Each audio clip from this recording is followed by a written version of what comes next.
He even said it himself. He'd inked him. Aneski could look at it later, could get mad about it later. For now, all he wanted to do was milk Flix for all he was worth. What? Flix asked when he chuckled. I'm doing that thing that you do, just in my head, he admitted. Flix frowned. The innuendos. Aneski ordered himself to focus. Why did you want Samara to see us in a compromising position? You mean why it was necessary to show her you had dried cum on your back and liked being cuddled by me? There was no way she was able to see that. Right? Flix grunted. She seemed too close to you. We're not. He barely spoke to her. They'd merely shared a few classes here and there throughout the years. The Brummel member searched his gaze and then seemed satisfied that was the truth. I must have miscalculated. I can see now she was trying to get closer to me by insinuating she was friends with you. Something dark and twisted that he did not like flashed through him. What do you mean by that? You haven't earned another question yet, Flix tissed. Ani lifted and dropped. Are you with Berga? I'm with you. His traitorous heart skipped a beat, which only pissed Aneski off. Purposefully, he dug his fingers deeper into Flix's shoulders and fucked onto him 3 times before settling once more in his lap. Are the two of you dating? Have you ever dated? Why don't you want him to know we're together? Flix grunted, but his hand slid all over Aneski's back as though he couldn't touch enough of him. Clever, Tiny Terror. So clever. No, we aren't and have never dated. We don't see each other like that. And I don't want him to know because if he finds out what you've done to me, he'll probably infest you with some parasitic worm that eats away at your intestines. Ani blinked. What? Yeah, he snorted. It doesn't sound appealing to me either. Hence the secrecy. Flix leaned forward and darted his tongue out, licking at Aneski's left nipple before boldly capturing the bud between his lips and vigorously sucking. His back bowed, pushing Flix's cock in so far it was uncomfortable all over again, forcing him to start moving in order to relieve some of the pressure. At first, Flix held him firmly, refusing to allow him to lift himself, seemingly too caught up in biting and lavishing his chest with attention. It wasn't until they were both half shaking with a torturous need that he finally eased his hold around his waist and let Ani pull off. Did you kill Russ? Aneski was a shit person, for taking this long to recall that question was the only one he should have asked, but before the guilt could consume him, Flix changed their positions. Standing, Flix slammed Ani onto his back on the desk, wasting no time before forcing his thighs further apart. His thrusts were powerful, calculated so that he was constantly battering against his prostate, sending him careening toward the precipice of ultimate pleasure in less than a minute. Ani struggled to maintain some semblance of rational thinking, but it was difficult. Every time he thought he'd caught onto a thought, Flix would pound into him and effectively send it scattering into the dark recesses of his mind. Flix. He reached for him, not even sure what he intended to do, if he was going to try and stop him or hold on to him, but he didn't get the chance to find out. Capturing his wrists, Flix pinned them to the side of his head, bringing himself closer in a way that made Ani's body fold to accommodate his spearing cock. A gush of pre-cum smeared over his stomach as he was driven even closer to orgasm.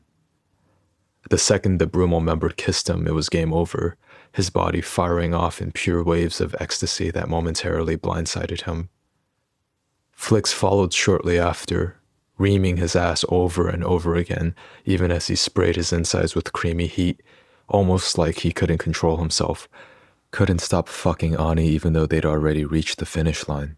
Even knowing that was most likely wishful thinking, lingering fantasies from a younger and more foolish version of himself, Ani couldn't stop the pipe dream from taking root inside of him. Was he doing it again? Had that been an innuendo? He struggled to free his arms, and the second Flix let up, dove his fingers through his blonde hair. The kiss turned fervent and demanding, desperate, and he couldn't even muster up enough care about the fact he was totally giving himself away right now. Only an idiot wouldn't be able to tell from this that Aneski liked him, and Flix was no idiot. No, the only moron here was Ani. The kiss seemed to go on forever, but eventually Flix tried pulling away, only for Aneski to cling to him. "Did you murder my brother?" That wasn't at all what he wanted to ask, not now with the Brummel member's cock already starting to grow hard again inside of him. Not with the buzzing sensation of that last orgasm still zipping at his skin like pure, undiluted bliss. And certainly not when he was finally getting to pretend, even for a moment, that there was something real and tangible between them. But Aneski couldn't allow himself to delude himself so far. Russ still mattered. Getting answers still mattered. He growled and brought a hand to Flix's throat, digging his fingers in threateningly. "Tell me the truth. You owe me an answer. I did everything you asked and more." Flix stared at him with an unreadable expression, as though he didn't care about the tiny moon-shaped imprints being left in his skin, or the spots of blood already forming around Ani's fingers. He hadn't cut too deep, but he definitely broken skin, much like he had with Flix's shoulders. Once this was all said and done, there were going to be traces of him all over the Brummel member for at least a couple of days. That shouldn't have pleased him. It was sick that it did. Russ would be so disappointed in him and his lack of conviction. "Tell me." "No." Flix's steady voice shot through the room like a gunshot, even though he hadn't raised it. "No, Ani, I didn't kill your brother." He searched his gaze. "Do you believe me?" His heart did that stupid twisting thing again, and Aneski shoved Flix with all of his strength. He sat up on the desk, glaring as Flix stumbled back into the desk chair, which hit the bookshelf. A few books clattered to the ground, but neither of them paid them much mind. "You don't deserve a response to that," Aneski stated, realizing it was true. "I don't owe you shit." "How quickly you seem to forget about the weeks you took from me," Flix argued, only for Ani to slam his palm against the desk with a hard whack. "What about the years you took from me, huh? What about the years he'd spent grieving and confused and alone, wondering why he'd been so easily tossed aside like yesterday's trash? I needed you, and you left me. And now you're saying it wasn't even because of guilt?" "I said I didn't murder Russ," Flix corrected. "If that's the case, what is there for you to feel guilty about?" he insisted. "Questioning is over. You can't just—" Aneski shot off the desk, but before he could take more than a single threatening step closer, Flix reacted. He grabbed him and spun, shoving Ani's face against the bookshelf while simultaneously twisting his arm behind his back. The energy in the room changed in a blink, as though the moment they just shared and the world-altering sex had never even happened. "This isn't 3 years ago," Flix growled, "and I'm not your friend. You were never my friend." He'd meant it as a snide rebuttal, but it came out sad. Ashamed, Aneski dropped his gaze to the floor. Flix paused and then heaved a sigh, pushing Ani against the shelf lightly before releasing him. "The bathroom is down the hall. Go clean yourself up." He frowned but didn't dare turn around to look at him. "You're going to trust me to wander around on my own?" "There's nothing here for you to find," Flix said. "Maybe not," he agreed, "but there's plenty that you're hiding." Even if he was telling the truth and he hadn't killed Russ, something happened that day, something Flix had kept secret. I'm going to find out what that is. I'm going to find out everything. Wow, you really don't know when to let up, do you? Learn the lesson, Aneski. If you fuck with the devil is going to fuck back.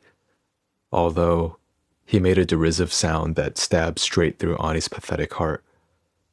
I suppose that's another thing you're after. What? Taking my cock twice wasn't enough for you? Already so eager to... Stop. He didn't need to hear about how shitty of a person he was, especially not coming from Flix. I'm here for Russ. You're here to check off a teenage fantasy, he corrected, slapping Ani hard across the ass before grabbing his cheek and squeezing. Today wasn't meant to be a reward, but obviously you got something out of it. Take the win while I'm still feeling generous. Aneski turned and pushed Flix away, though his eyes remained locked on their feet. He opened his mouth, but before he could get a word out, Flix snorted.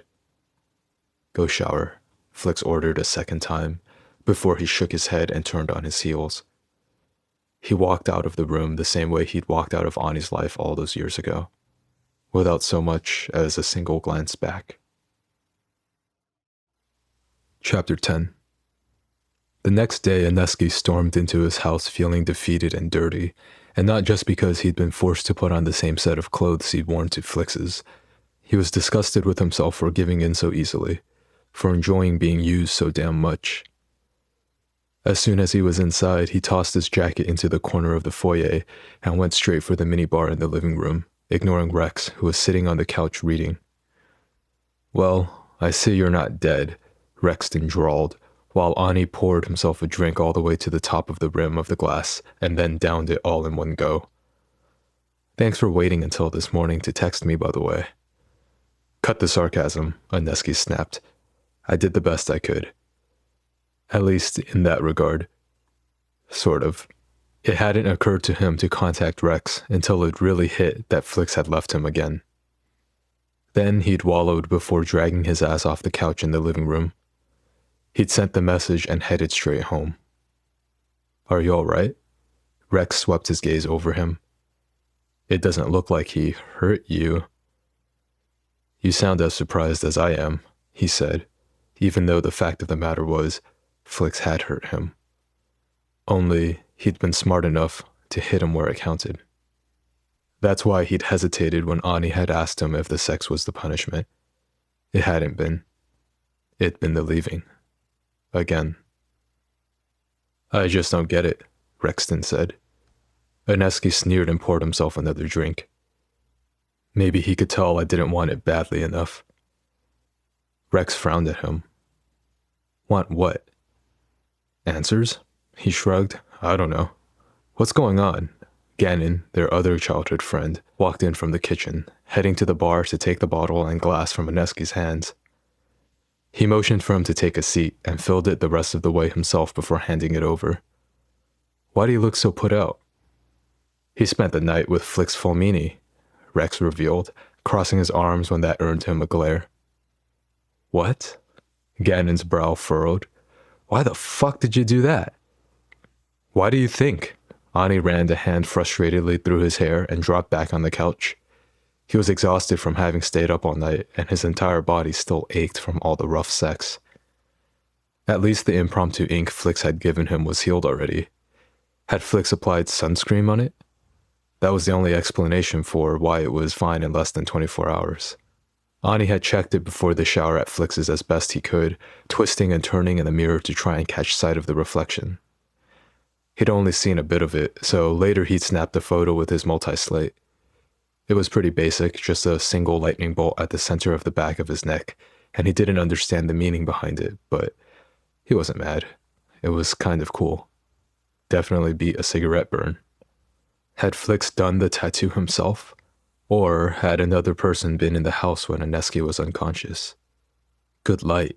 What if that other person had been made to tattoo him while he was impaled on Flix's cock? Groaning, he dropped his head into his hands. None of these things should be his biggest concern, not hardly. What he should have been worried about was Russ and the lack of answers he'd received. Did he tell you anything? Rex clapped him on the back, clearly taking pity on him finally. He said he didn't do it. And you believe him? Gannon didn't sound convinced, but he doesn't have a reason to lie. He doesn't need one, he reminded. He's a devil. They can do whatever they want without consequence. It's not like he had an excuse for why he left the way he did, Rex joined in, pursing his lips as he thought it over. He ghosted you like that right after the funeral. It was messed up. Ani turned to him. So you think he did do it, and he just isn't saying? He shook his head. No. Oh, come on. Gannon rolled his eyes. I never thought Flix killed Russ, Rexton continued despite that reaction.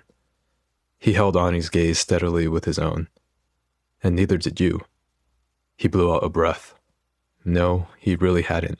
He'd been angry all this time for the way things had ended, for the lack of communication, but he'd always held firm to what he'd said the first time it'd been suggested Flix could have done it. He had more reasons not to murder Russ than he did to do it, he murmured. You two are unbelievable. Gannon was the same age and roughly the same height, but he always thought of himself as older and wiser. It was really sort of something the two of them put up with because when it really counted, he was the one they turned to for comfort. However, the flip side of that coin was he didn't hold back when he didn't agree with them. Are you forgetting what Bowser told us? The guy who skipped town the second he graduated? Rexton lifted a brow. Come on. No one was planning on staying in this gang forever, Gannon said. We're all just using it to get by. Like the two of you don't plan on going off and finding fancy jobs the moment you're able. Oneski planned on becoming a sculptor, which meant if his career didn't take off before the end of graduation, he'd most likely be jobless for a while. Rex was a little better off. He was already in talks to work with a novelist who wanted character drawings in their next novel series. One of them had slacked off a bit more than the other. It was him. Ani had slacked. He'd spent the past few years hyper-fixated on taking the shepherds from Haroon and his stupid plan to kidnap Flix. Technically, he hadn't needed one before the other, but he'd been prideful. It always seemed like it would be different to approach Flix again once he was in a position of power, and since leader of the shepherds was about as high as he could climb in the city, it'd been the obvious choice to wait it out. Now, though, it felt like he'd botched it all. Look, Gannon sighed and sat on Ani's other side, wrapping an arm over his shoulders to pull him in for a side hug. You did it, okay? You took back your brother's gang. Haroon is dead. Bowser is gone. And there's no one left to challenge you for the role. Can't you just be satisfied and focus on our future? Time isn't exactly going to wait for you, not like how I have. That last part was spoken as if in jest, but Rex shared a knowing look with Oneski and then cleared his throat and stood.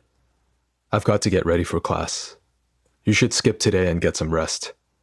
He waited until Ani waved him off, giving him the all clear to leave them alone, and then headed out of the living room and up the stairs. Gently, Oneski removed Gannon's arm and slid further down the couch so there was more distance between them. I appreciate you. You know that, he began. And you're always going to be one of my best friends. But we've been through this before. I just don't see you that way again. I'm sorry. He'd confessed his feelings a little over a month ago while out at the club, and Ani had explained then and there that he didn't reciprocate. Things had seemed all right for a little while, but then the passive-aggressive remarks had started, and even Rex had caught on. I get that you're upset. I'm not. Gannon cut him off with a chuckle. You can't force feelings, I get that.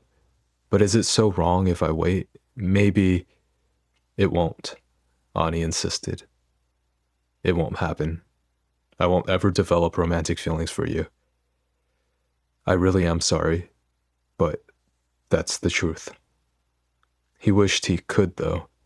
Wished he'd fallen for someone like Gann, someone who stuck by him and didn't leave without a word. Seriously? Gannon didn't say it cruelly, but it was clear he was hurt. This is because of him, isn't it? Maybe he didn't kill Russ, who knows? That doesn't erase all the other bullshit he did do to you. When you were crying your eyes out, where the hell was he? I was the one who held on to you, who listened, who visited the gravesite with you day in and day out for an entire year. You're right, but that's not how this works. Oneski shot to his feet when Gannon stormed out. Hey, wait! Gann, don't be like this. His friend stomped upstairs and the sound of his bedroom door swinging open echoed down, but he wasn't gone long enough for Oneski to come to a decision over whether or not he should bother following. A moment later he returned, a bundle of old-fashioned paper letters tied together with a shoelace clutched in his hand. He came to a stop beneath the entrance to the living room and tossed them at Ani, who caught them against his chest with a frown. He's never going to be with you, Gannon said. I'm not trying to be a dick, Aneski. Well, he swore and motioned to the bundle. That was wrong, but right now, what I'm saying here in this moment is me trying to be the friend you need. Flix is never going to want you the way you want him. The way I want you. What are these? Ani held up the envelopes, noticing the one on top was addressed to him at his old apartment. The paper was slightly yellowed, and there was no return address, but when he thumbed through them, it was to find every single one had his name on it. I've never seen these before. I took them, he confessed. He wasn't sure how to react or feel, so he merely stared for half a beat before managing to ask, "Why would you do that?" "It was for your own good," he insisted. "You would have gone running to him and fallen for his lies." Him? Ani looked back to the envelopes. "Are you saying these are from Flix?" "I caught him dropping the first one off early one morning. It was that night you sobbed so hard you threw up all over yourself. Do you remember? We both know you weren't crying like that just because of Russ." Ani flinched. Russ and he had never been all that close. It was a horrible thing to think now that he was dead, but it was the truth. His older brother had almost never had time for him, either too busy studying, working, or partying with friends. He'd initially refused Ani's request to join the Shepherds, and it wasn't out of brotherly love or not wanting him to get involved in anything dangerous. Russ simply hadn't wanted him around. He'd been pretty upfront about that fact. The only reason the two of them stuck together was because they were the only thing they had left from their previous life when their dad had been alive. He'd been the glue that held them all together. Back then, Russ and Aneski had actually been sort of close. It changed once he died, and a part of Ani had always understood that was due to resentment and anxiety. Overnight, Russ had been forced into a parental role for his kid brother, forced to pay the bills and keep a roof over their heads, forced to reevaluate his future.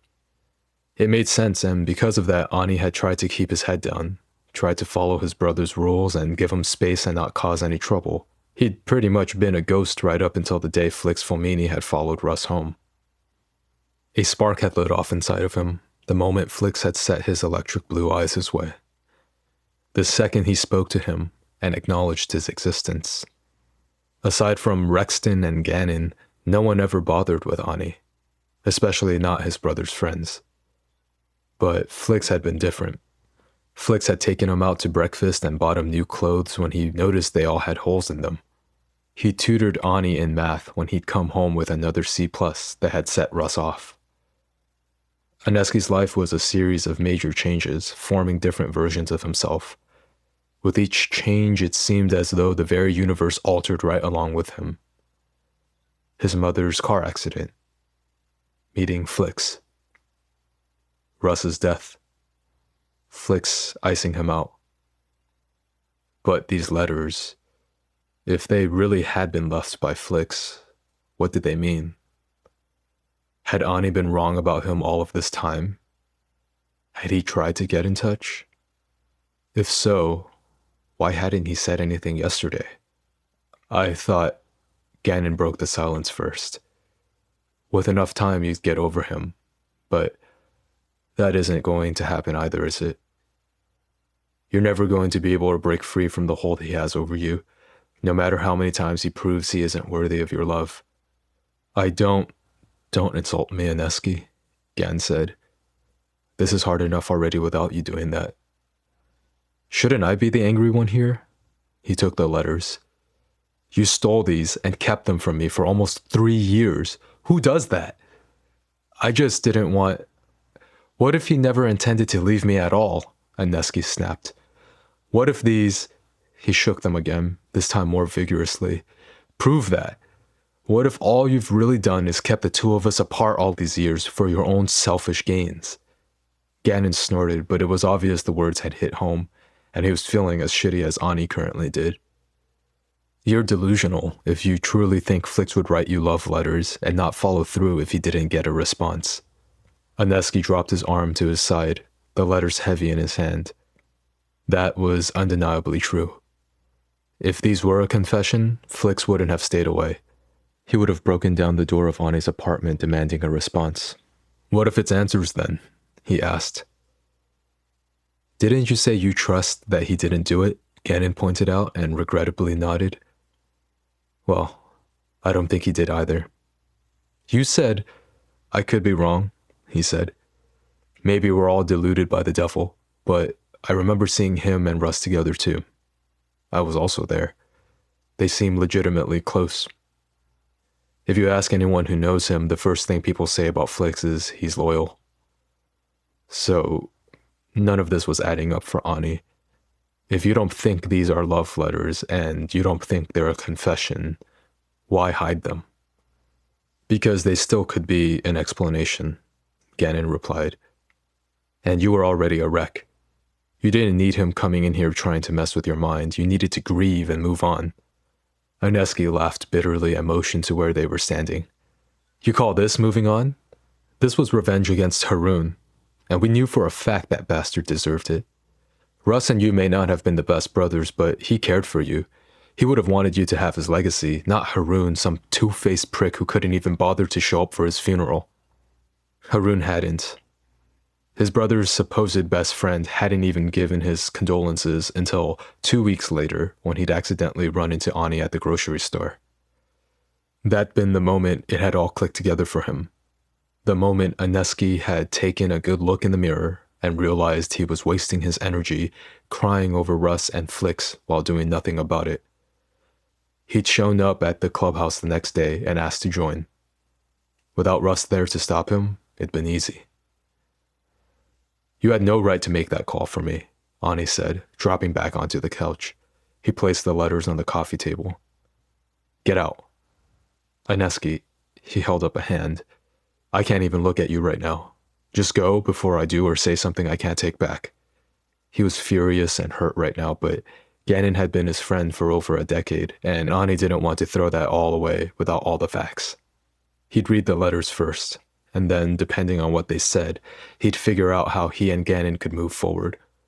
Or if that were even a possibility.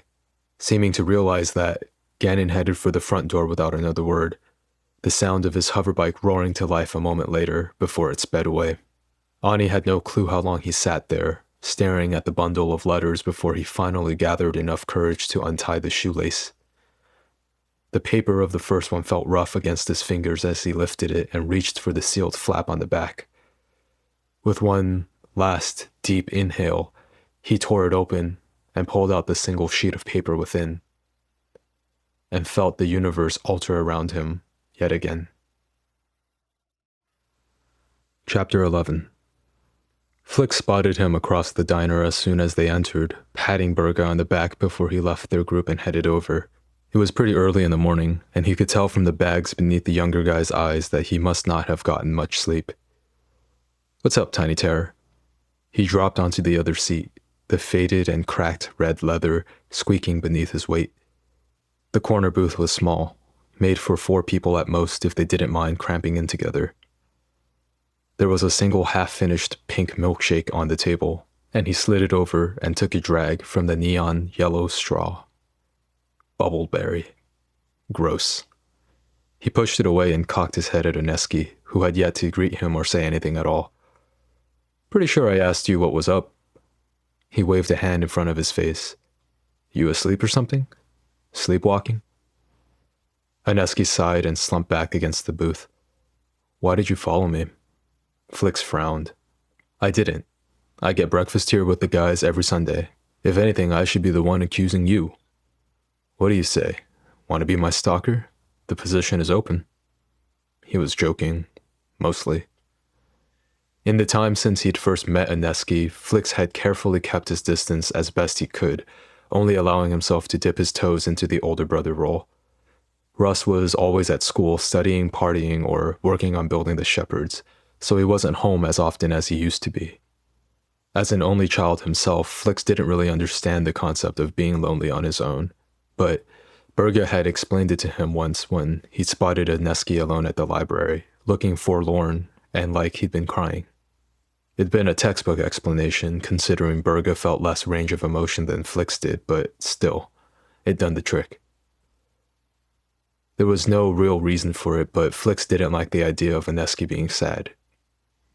Actually, it's good you're here. He reached into his back pocket and pulled out a tiny box, tossing it across the table so it landed with a light thump in front of Ani. What's this?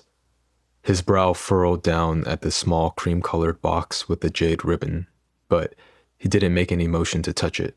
Flix tried to ignore the sharp stab of insult he felt at that. It's not poison, good light. Just open it and see for yourself. He hesitated, but eventually did as he was told, reaching out with deft fingers to pick up the box. Aneski tilted it this way and that first, listening to the slight rattle within before curiosity finally got the best of him and he popped off the top. Heard you were afraid of the dark, Flix explained as Aneski pulled out the tiny glass bottle, no bigger than his thumb. A miniature lightning bolt dangled from the bottom of the cork top, clinking lightly against the glass as he held it up. It glows in the dark. Why are you giving this to me? Ani didn't sound upset or disappointed. The exact opposite. He sounded pleased. Or was Flix reading too far into things, hearing what he wanted to hear? It's your birthday, Flix said, quirking a brow when Aneski gave him a surprised look. What? I've known you for almost 2 years, Ani. Of course I know your birthday. I was invited to your 17th birthday last year, remember? Some of the happiness leached out of him all at once, and Flix frowned, not understanding what he'd said to cause that reaction. Right, Aneski repeated, replacing the bottle in the box and closing the lid. Thanks. He shoved it into his jacket pocket and didn't say anything else. Are you not having a party this year? Was that it? Flix hadn't heard anything about one. Perhaps he was upset because of that? Russ has been pretty busy lately, but I'm sure you would know. Aneski cut him off. You see him more than I do. Flix frowned again. He didn't think that was true since he really only spoke to Russ once or twice a week at best, while Ani and his brother lived together, but he wasn't about to argue over that. Clearly, Aneski was feeling neglected. Correcting him wouldn't do any good or make him feel any better. Flagging down the waitress to give himself a moment to collect his thoughts, Flix let the younger guy stew for a bit. When the woman came over to take their order, he ordered enough food to fill the table, as well as another one of those awful bubbleberry milkshakes. Aneski was staring at him suspiciously afterward. What? Flix asked. Aren't you going back to your friends? We're not friends? Aneski's brow furrowed. Why, do you want me to invite them over? They can join and we can act like this is a birthday. No, he stopped him. No, let's... Aneski dropped his gaze. Just the two of us is fine. Flix found himself wishing that was true. Didn't get enough sleep last night? Berga asked, transferring some of his salted go-go's to Flix's food tray. Here, eat more. Flix hadn't slept well since the morning he'd returned home to find Aneski gone. That's what he'd wanted, yet for some reason he'd been uneasy ever since. Almost as though he'd forgotten something, but couldn't quite put his finger on what it was. The dreams had haunted him every time he so much as closed his eyes, memories of when the two of them had been younger, before Russ and the funeral and everything had imploded. If that weren't bad enough, he could literally feel the energy building up inside of him again. Too soon for that sort of thing to become an issue. There was no reason for it he could think of, and it was making him nervous. You look like shit, Kaz snorted from the opposite side of the table, where he was currently seated next to his cousin. Michael tapped his fingers on the table, acting as though he wasn't bothered by the chatter of the rest of the school cafeteria. They'd met for lunch between classes, but none of them seemed to be in the mood for hanging out. What's got you two so distracted? Flix asked, trying to flip the conversation away from himself. Yesterday he'd gone to Void Manor and been told about how things had been going with the Brummel and Beikel's business when he'd been away. The least shocking bit of information had been about how the Shepherds were laying low. The least shocking bit of information had been about how the Shepherds were laying low. Considering their leader had been too busy fucking Flix, That was a given. The most shocking? In his absence, apparently, Casimir Ambrose had named Inonis. As if timed, Kaz's multi-slate went off, and he grinned when he saw the message. That Nate? Flix wasn't sure how he felt about the two of them together, but then again, he didn't really get a say in who either of them dated. It was weird, though. The Nate Narek he'd known was too much of the good Samaritan type to get involved with a Brummel member, but somehow he'd ended up with Kaz. I still don't. Watch yourself, Flixie. Casimir cut him off, still staring at his device like a lovesick puppy, despite his harsh tone. Don't try to talk to him about Nate, is what he meant. Well, guess I don't have to help him with his bike anymore, at least, Flix stated, only for Kaz to quirk a brow. He's still racing. You're letting him race? Why would I stop him? Casimir truly looked confused. He enjoys it. It's dangerous, Michael said, sipping from his drink. All this time, however, his gaze had remained steady on Flix, almost as though he'd spotted something the others hadn't. Was he suspicious? Did he know where Flix really was all this time? I don't need to control him outside the bedroom any more than I already do, Kaz snorted. Lovely. Michael shook his head. I have to go. Casimir stood, leaving his half-empty tray on the table for one of them to deal with. Later. Don't forget the meeting. Yeah. He waved and headed toward the exit, too distracted with his multi-slate to notice either the people who instantly gave him a wide berth or those who stared longingly from their seats. Kaz was probably the most outwardly nasty of them all, yet people still flocked to him because of his pretty face and his connections. His father was wealthy, and therefore Casimir was also, and he wasn't above flaunting his coin when the need arose to one-up someone. Before Michael had taken the throne from his dad last semester, he'd been considered the Prince of the Brummel, which meant he'd had a satellite. They still called themselves that, but if Cal ever had kids, they'd need to change it since his child would start to form their own satellite whose goal would be to aid and protect. There were 5 of them: Flix, Berga, Casimir, Saint, and Hughes. They'd been together through thick and thin for most of their adolescent lives. They'd lucked out and were all considered friends. Not all satellites had that.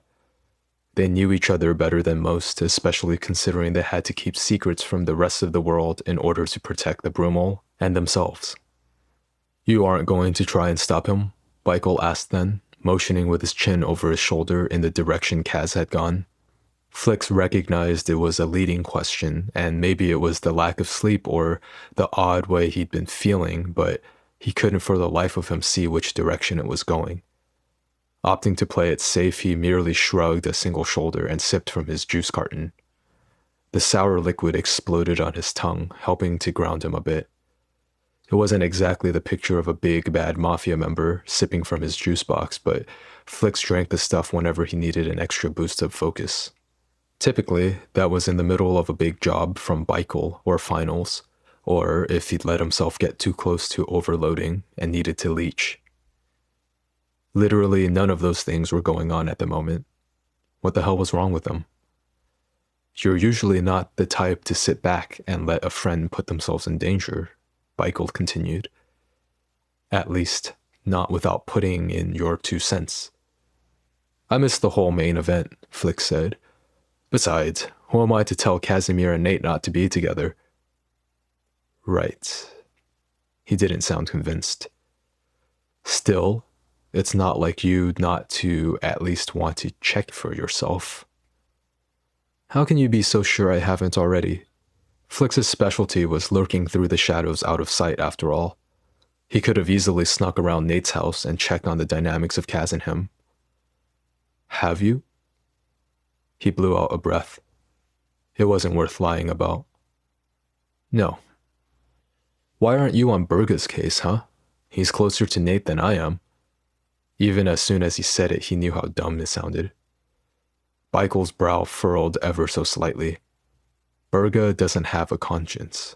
Though I would prefer nothing too bad happen to Nate, Berga stated, not the least bit affected by the comment. He's a kind person. Flix seized the opportunity to turn the tables again and twisted to face his best friend. You still haven't told me what you were up to when I was gone. Well, anything spectacular happen? Don't tell me you named an onus too. He laughed because the very idea of that was hilarious in and of itself. Only, no one else at the table seemed to find it funny. Flix glanced between the two of them. Wait, that was a joke. Nothing really. What is he doing here? Berga cut him off, staring blankly across the room toward the entrance.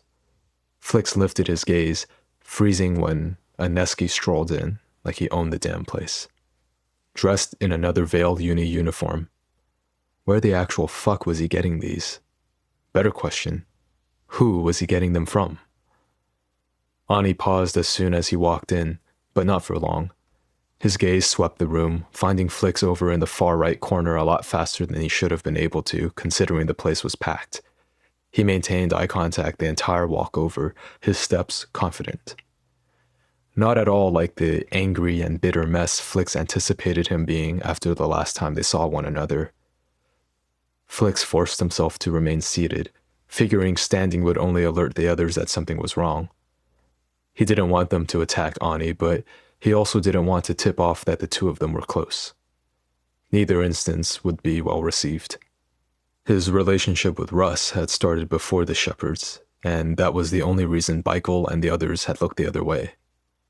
Now, Ani wasn't just in the gang, he was the person in control of it. Michael leaned back in his chair, waiting until Aneski was standing at the head of their table before lazily turning toward him. He opened his mouth, no doubt about to demand an explanation for his presence, but before he could, Ani pounced. Flix sucked in a sharp breath a second before Aneski's tongue plowed past his lips. The back of his skull was captured in a firm grip and held. Not that he was resisting, too shocked to even consider doing so. There was no taste of alcohol from Ani's mouth, so the guy wasn't wasted. And when Flix grabbed onto the front of his button-up shirt, Aneski slammed a palm down onto the table. He frowned at him when Ani pulled away, a mixture of emotions momentarily clouding his judgment, cutting off all logical thought. Until Michael's growl cut through the moment like a star crystal blade. What the hell is this? The Dominus demanded to know. Aneski stepped back, forcing Flix's hand to drop from his chest. Then he turned to Michael, arguably the most powerful man on the entire planet, and stated blandly, "Couple photo." Flix glanced at the table and froze all over again. Ani had slapped a printed picture of the two of them there for both Michael and Berga to see. It showed Flix and him making out against a white wall, though the blindfold had been removed. It also happened to be a cleverly shot image that left out the chains Flix had been held up in. He had to have kissed him one of the times Flix had been unconscious. This was clearly a still from the security feed footage just zoomed in. But why? What is this? Michael repeated, though he directed the question Flix's way now. His throat went dry, and his mind scrambled to come up with a logical explanation that wouldn't implicate Ani, but the man still standing seemed too impatient, and clearly had a death wish. His vacation, Aneski stated smugly. Excuse you? Michael's eyes narrowed. We're dating. What the? Aneski. Flix's hands dropped to his lap beneath the table, and he clenched them into fists to keep himself from doing anything crazy. You're dating the leader of the Shepherds? Michael drawled, setting his sights on Flix. There were no noticeable changes in him, but Flix could sense the way shout power coiled within him. Another reason Flix had kept the secret. Michael wouldn't be okay with knowing Flix could read him better than he thought. But that was probably also why Cal had been staring at him oddly before Aneski's arrival. Even without knowing that Flix had developed shout abilities, he would be able to feel that same twisting power within him. He most likely just thought it was something else. Everyone had an energy pattern, and some shouts could tap into that. The Insight 2.0 contact lens that allowed Michael to read people's body temperatures to help gauge their mood also helped in that regard. He'd be able to tell Flix was anxious, and that anxiety could explain away what he was feeling about the power. "I can assure you," Flix said, "I am not." He sent Ani a warning look, but the other man wasn't paying him any attention. "Since he's too scared to tell you, I will." Ineski held his ground. This was ridiculous and a lie. As far as Flix was concerned, anything that was between them was meant to have come to an end the other night. That was why he'd left afterward and why he hadn't contacted Ineski since. Instead of being grateful, Ani was here stirring the pot. Why? "These past few weeks he was with me," Ani insisted. "If you don't believe me, there's video footage of the two of us. If you don't mind seeing your runner in a compromising position, of course." "Ineski," Flix warned. "And you're telling me all of this, why?" Michael kept his voice even, but considering all of the cafeteria had started taking notice of the drama, he could be heard loud and clear. "Shit." Flix risked a glance around and saw most eyes were now on them. Those who were still talking amongst themselves were doing so in hushed whispers, so as not to miss anything important, as if this were some damn spectacle they'd all purchased tickets for. "He's taken too long to tell you himself," Ineski stated matter-of-factly, lying through his teeth like a champ. Another surprise, because Flix hadn't been joking the other day when he called him a bad liar. Typically he was. Seemed like he could muster up the skill when he really needed it. "The thing about Flix is," Ineski continued, "you give him too much time to sit on something and he'll end up never telling you." Finally, he looked at him. "I got tired of waiting." "Ineski, that's enough. Cut the bullshit." Flix was torn between physically removing him and acting physically removed. "Are you dating?" Michael asked him tersely. "Or not, Flix?" "Ineski has had a thing for him for years," Berga finally spoke up. "Everyone knows that. He's probably trying to force him into a relationship he doesn't want." He propped an elbow on the table and rested his chin on his knuckles before he said to Ani, "Coveting that which doesn't belong to you can be considered an offense, you know." "Who's offended?" Ineski, the absolute fool, asked. "You?" "You're way off base," Berga replied deadpan. He slipped his free hand into the front pocket of his jeans. "Ineski." Messing with Michael was one thing, but there was no way Flix could sit back and allow the tiny terror to fuck with Berga. He'd been given the role of butcher for a reason and was potentially the most dangerous of the lot of them. "Am I, though?" Ineski ignored him. "Really?" He planted his palms on the surface of the table and leaned in. "He's mine, butcher. He's always been mine. Get over it." The corner of Berga's mouth tipped up and he removed a small glass vial from his pocket. "Ani!" Flix's voice boomed out across the cafeteria, hushing everyone. He stood with a flourish, his chair snapping back into the wall with a loud clatter. "I said," he growled low, "that's enough." "Ani?" Berga blinked at him and straightened in his seat, pushing the vial back into his pocket at the same time. Michael heaved an annoyed sigh. "Seeing as how you've nicknamed him, I believe it's safe to assume he's at least partially telling the truth after all." "I fucked him," Flix said crassly. "That's it." "Hardly," Ineski snorted. "So you've been sleeping with the enemy, literally, behind my back?" Michael crossed his arms. "For how long?" "It's a recent development," Flix said, only for Ani to grunt. "The first time was 3 years ago, actually," he corrected, quirking a brow when Flix frowned. He didn't understand the purpose of that lie. Actually, he wasn't fully certain he understood the other man's plan for any of this, but still, that one, in particular, didn't make any sense. Michael stood slowly. "We need to talk." Flix nodded, knowing there was no way out of it. "Later," the Dominus added. "Right now, I have somewhere to be. And you," he glanced at Ineski, "clearly have your hands full." "I'll come by the house later," he promised. "Deal with this." He motioned to Ineski with a scowl. If he's rude like this again, he won't be. You don't, Aneski started, but Flix's hand lashed out, catching him around the back of the neck. He forced him into a low bow, holding his head down against his momentary struggle to rise. Apologize, Flix ordered, tightening his grip to urge him to just shut up and do as he was told for once. Do it now, Tiny Terror, or so help me. I'm sorry I was rude, Aneski practically snarled, but at least he did it. Michael seemed satisfied enough in any case, shaking his head at the two of them before swiveling on his heels and exiting. Flix kept him down until the Dominus was almost at the doors, only letting him up once he was certain they were in the clear. This time.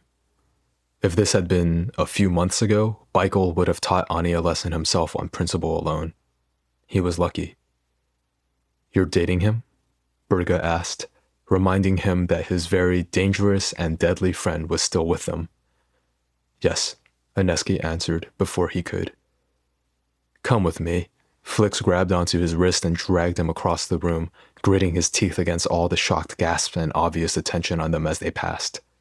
He'd have to give Berga some sort of explanation later, but it was clear if he didn't handle Ani first, the idiot was going to push them into an impossible corner. Where are we going? Shut up. Flix kept walking even after they'd left the cafeteria, making their way outside and down the cement path that would lead them toward the back of the neighboring science building.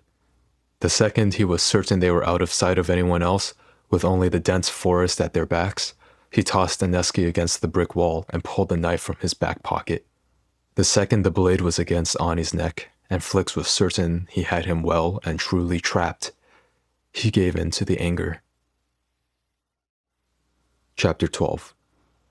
What the actual fuck were you thinking just now? Flix demanded, pressing the blade in hard enough he drew a bead of blood, but hardly noticed past the red haze over his vision.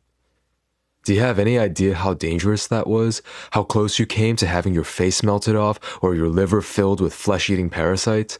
Michael, first of all, he stopped him, already knowing what excuses Ani was about to make. Michael Voigt doesn't give a shit about you. You being the leader of the Shepherds means absolutely nothing to him. You think that was going to protect you? Wrong. He wouldn't want to start a war between us, Aneski stated, glaring when Flix laughed. Baby, it wouldn't be a war. It'd be a slaughter. You really want all your friends to die horrible and meaningless deaths because you've got a stick up your ass? Don't call me baby in that condescending tone, Flix. I'm warning you. You? Warning me? That's fucking rich.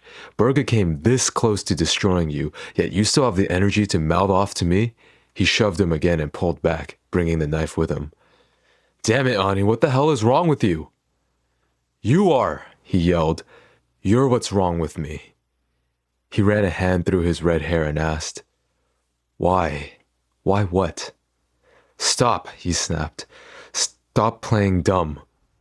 Oh, but I'm so good at it. He really, really was. Flix was an ace at playing things casual and cool. That was how he'd earned the reputation as the easygoing member of the satellite. He was the approachable one. Yeah, Aneski stated, nodding his head. You're good at luring people in, tricking them into thinking you care, but it's all just bullshit. Everything you've ever said or done has been nothing but complete and utter bullshit. You deserved everything I did to you. I deserved worse, he corrected. Too bad your heart wasn't in it. At least I have a heart. Flix considered that outburst. He'd already gathered that Aneski was angry with him on a much more personal level than simply believing he was involved with his brother's disappearance. But he recalled what Berga had said in the cafeteria and latched on. You had a crush, he risked pushing, banking down the hope that he was right in order to keep his expression taunting. There'd been some signs in the past, but Flix hadn't been able to trust himself, had feared he was seeing things from his own personal perspective instead of as they truly were. Perspective was his specialty, twisting it, contorting it. The problem was that he sometimes found it difficult to tell if his own head was playing tricks on him in a similar fashion to how he played everyone else. I'm curious, he said. After I turned you away that day, Did you ask yourself if I ever cared? If I ever loved you? Did you cry? The day after Russ's funeral, Oneski had sought him out. Flix had been juggling a lot at the time, and knowing he couldn't tell Ani what he knew had torn him up inside. How couldn't it? Oneski had been a blubbering mess, sobbing and desperately clinging to him, begging to know anything about his brother. It sort of broken Flix's heart, so he'd taken the easy route and shaken Ani off, and ignored him ever since. Stop, Oneski growled, but now that he was making progress, there was no way Flix was going to listen. You did, he grinned, this time the expression real as a spark of pleasure zipped through him. Not at the thought of having hurt him, but at the idea that he could. That he'd meant anything to the tiny terror. That he'd meant enough that his sudden absence had affected him at all. Did you sob and wet yourself to thoughts of me, Ani? Flix had. Or at least the wetting himself part. He couldn't count on two hands how many times he'd woken up with stained pants after an intense wet dream featuring the redhead. Stop, he repeated, voice shaking slightly at the end. You started this, he reminded, but you should have recalled the devil always has the last word. You aren't going to hurt me, Oneski said it, but he didn't sound as positive about that as he had at Flix's place the other day. Why are you here? Flix asked. Did you hope to trick me back to your secret lair? Want to tie me up again and have your way with me? Come on, Ani. If this were really revenge, you wouldn't have wasted so much time playing with my ass. What'd your friends think about that anyway, I've been so curious to know. Popcorn ever around when you had me squirting for you, or did you keep me all for yourself? For a second, it was obvious Ani didn't know whether to glare or frown, two emotions warring within him. It was adorable. Why do you keep calling Rex that? Oneski demanded. Why'd you involve him and make him ask all the questions for you? Kind of cowardly. You don't get to lecture me, Flix. Not anymore. Not sure I ever did. He lifted the knife slightly, fiddling with the tip of the blade. Cut me again, and you'll regret it, Ani stated. At least tell me what Popcorn said when he found you chained to the wall in my place. I wanted to ask before, but it slipped my mind. Flix had purposely chosen the largest plug in Oneski's arsenal. Did he have to help you take the toy out? What about the cock cage? Do that one yourself? Since you brought it up, he growled. Where the fuck did you put the keys? Oh, those? He pretended to think it over and then said, I tossed them into the forest on my way home. On the hot-wired hoverbike while he shot off power into the woods. Recalling how close of a call that'd actually been, for the both of them, Flix sobered. After the other day, I'll call it even for that time I hurt your feelings, but this is the only out I'm giving you, Ani. There can't be a next time. And tell Popcorn to keep his mouth shut. If this gets out, my friends won't be as kind. You think you're being kind? I could have killed you, Flix pointed out. You would have had it coming, but I didn't. Don't act like this is all my fault when we both know it isn't. You also could have answered my questions at any given time. You're the one who chose not to. I lost the only family member I had left, and you can't even tell me why. What the hell is wrong with you? What's wrong with me? He asked, snorting. Tiny Terror, you literally held me captive for weeks and got off on watching me cum myself. Look in a mirror. He angled his head to the left. Bathroom is that way. So you can stab me in the back? Oneski shook his head. I don't think so. Flix sighed. Did you come all this way and put on that show just to tick me off? You used me and then abandoned me, he snarled. Again. When you held me captive, all you did was fool around with me, so I returned the favor. And I kept it brief. I left because I was done with you, Ani. I am done with you. I don't believe you.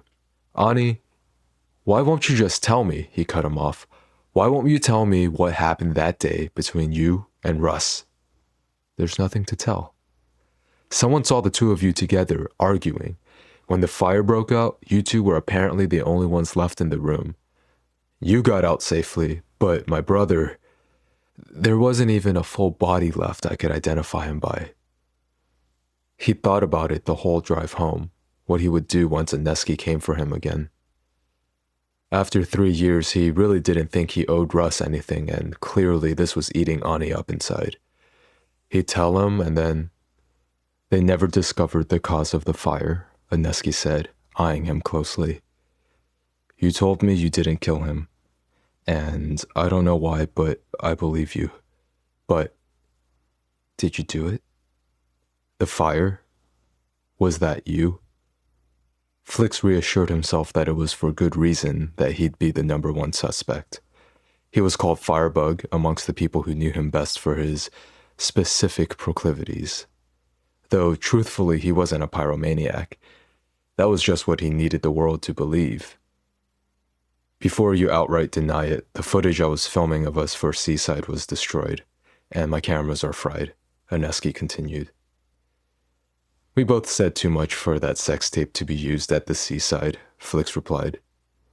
Maybe if you're nice to me, I'll agree to film another with you. No restraints this time. You're crazy if you think I'm letting you inside of me ever again. Fine. He made it seem like that didn't bother him, even though it was tempting to pout. Aneski frowned. That's it? I don't have to chase after anyone or anything.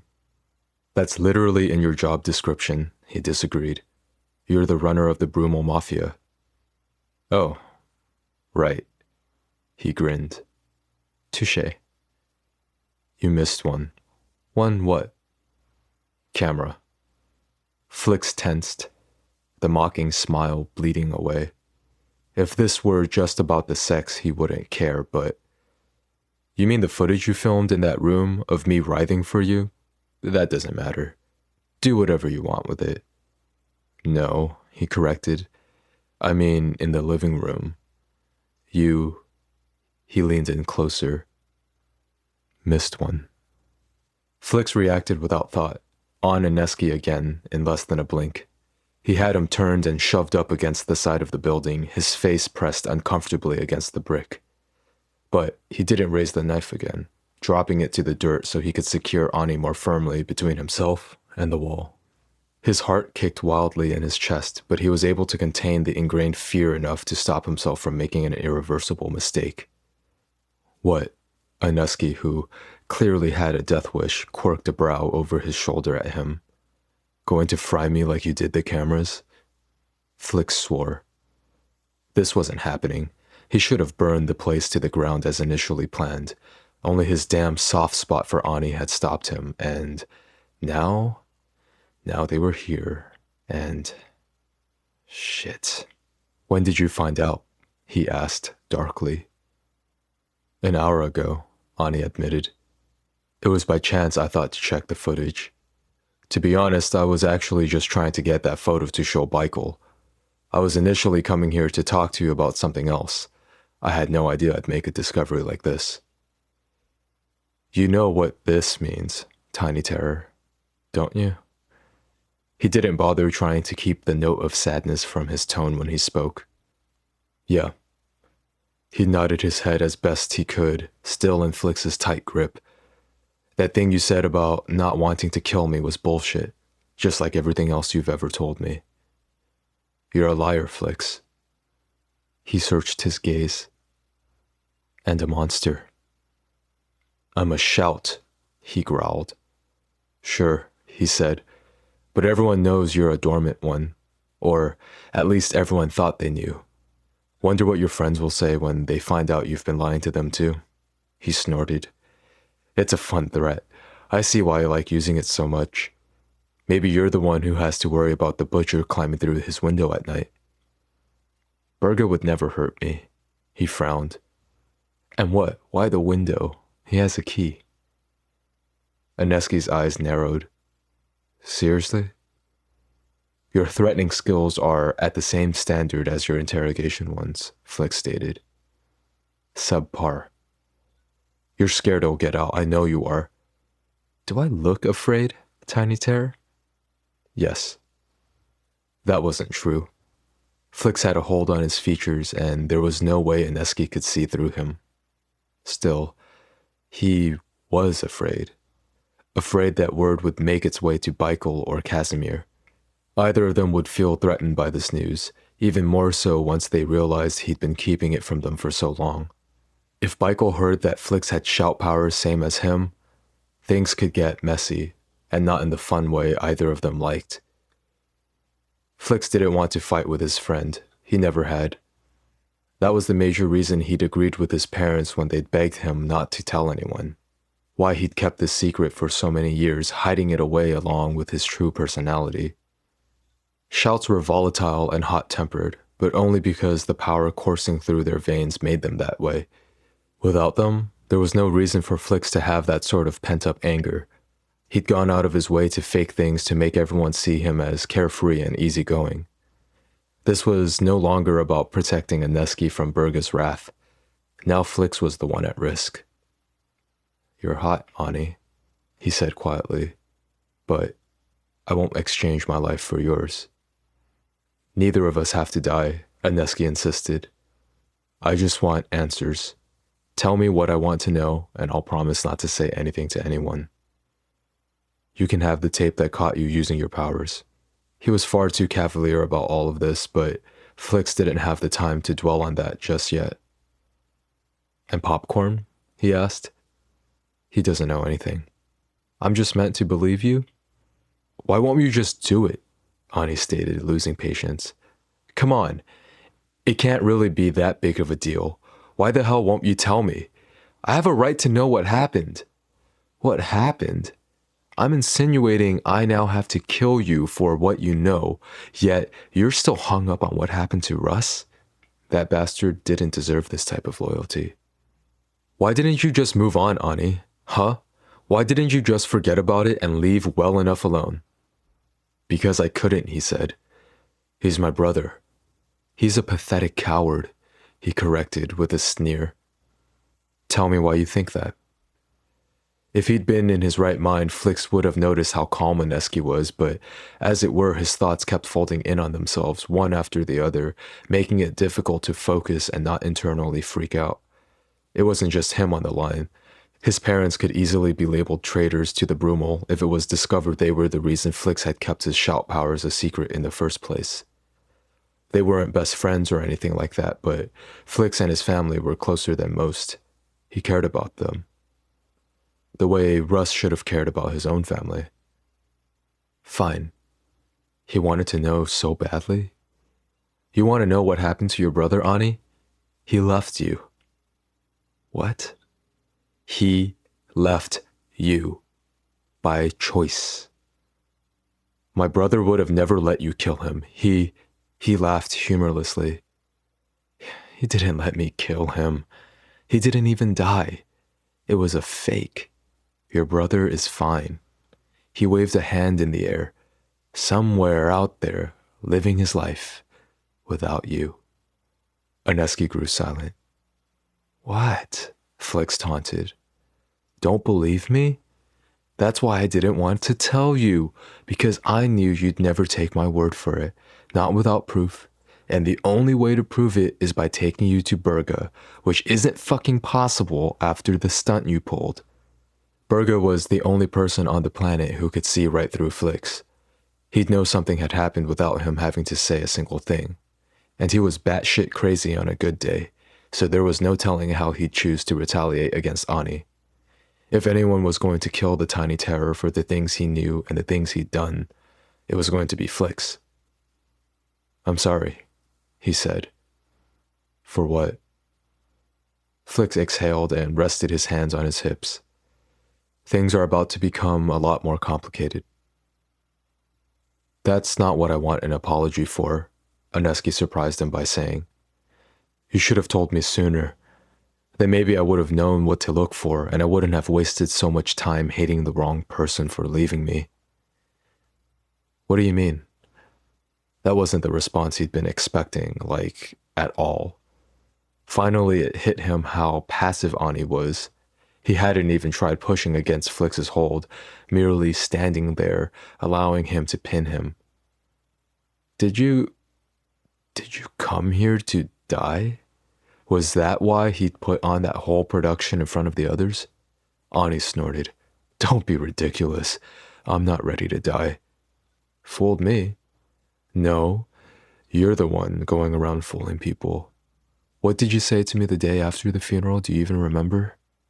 Of course he did. He'd rehearsed it over and over again before Aneski had finally found him on his way home. Not a single word of it. He lied. You said you'd been nice to me for Russ's sake, but now that he was gone, you no longer had to bother. You asked if I cried? So what if I did? My brother had abandoned me, and then the only person I could rely on was ditching me too. Do you know how pathetic and worthless I felt? I believed I was nothing for the longest time. If it weren't for Ganon, I probably would have killed myself. Flix yanked Aneski off the wall and turned him, slamming his back against it instead so he could search his face. That isn't a funny joke. I'm not joking, Aneski said. Go find him. He motioned with his chin over Flix's shoulder. Ask him how many times he found me up on the rooftop of my apartment complex. Ask him how many times he had to talk me off the ledge and why I eventually moved. What did you think was going to happen when you left me, Flix? Did you honestly picture me forgetting all about Russ and you? Yes. He was still caught up on the part about Aneski almost taking his own life. If Ganon hadn't been there all those times looking out for him, it should have been Russ. No, it should have been him. You owe him one, you know that? Aneski boldly stated. For keeping me alive for you. Flix agreed, but he shook his head anyway. What does you still breathing have to do with me? Because I'm yours, he replied confidently. You've always known that was the case. No. He retreated a couple of steps so there was space between them. You're misunderstanding something here, Ani. Actually, he disagreed. You are. I wasted 3 years loathing myself because of my feelings for you, the man I thought was responsible for my brother's death. But Russ isn't dead. You suck for leaving me in the dark, for walking away and making me deal with all of this on my own, and I get that I should hate you still, whether Russ is alive or not. But I can't. I don't. Stop talking. Flix couldn't hear this. He needed to be thinking about what to do. If this had been yesterday, maybe he would have given in, but now Aneski knew too much. He turned his hand and called to his power, bolts of bluish-white lightning zipping between his fingers and across his palm. Aneski merely dropped his gaze to it and then asked, Are you going to kill me now, Batessi? That's not going to be enough to save you, he stated, even though he felt a sick twisting in his gut and a sharp stabbing of regret. And he hadn't even done anything yet. Chapter 13. Did he promise he'd reach out to me? Ani cocked his head. I've been thinking about it for days, and that's all I could come up with. Russ made you promise not to say anything because it would be dangerous or whatever, and he said he'd be the one to do it when the time was right. Didn't he? Flix frowned. You're taking this better than I expected, which there could only be one reason for if he stopped and thought about it. You already knew. Aneski didn't deny it. You came here to get me to confess on my own, even though you'd already somehow learned the truth. Flix would have laughed, only all that did was make things more complicated and confusing. You planned it out with Russ, didn't you? Ani asked, making Flix wonder how many details he had and how many blanks he was still trying to fill. Something like that. He didn't see the point in keeping it to himself anymore, especially not if he really was about to end Aneski's life. Thanks to him, Michael would be keeping a closer eye on Flix for a while, though. He'd already drawn too much attention Flix's way. If he could get on top of this, though, maybe tell Michael first. Shit. That still meant probably having to take Ani out beforehand. You shouldn't have listened to him, Aneski said, either unaware of the very real threat Flix posed to him or not caring. Your brother was running from Haroon. He knew too much. Seems like being nosy runs in the family. If Haroon caught wind he wasn't really dead, he'd use you as bait to sniff him out. And your brother is kind of a dick. He wouldn't put his neck on the chopping block even for you. I can keep a secret. Maybe now, Flix replied, but not then. If you found out, you would have gone straight to Haroon and tried to either negotiate or kill him first. Neither of those things would have worked, and the next funeral I'd be attending would have been yours. Russ made it seem like he cared enough about you to read me into the situation, hoping I'd do my best to keep you safe. That meant playing along. Without Russ, there'd be no reason for you to come to my house or see me, Anuski caught on. You realize now, though, that was all crap, right? Flix never cared about anyone but himself. He used you to form a believable alibi and then left you in the dust, same as he did me. Russ promised he'd reach out to you and explain everything as soon as it was safe enough for him to. He said he was going to collect evidence and come for Haroon once he had enough to deal with him. Why didn't you do that yourself? You're a devil of vitality. Even back then, you would have had enough sway with the police to do something.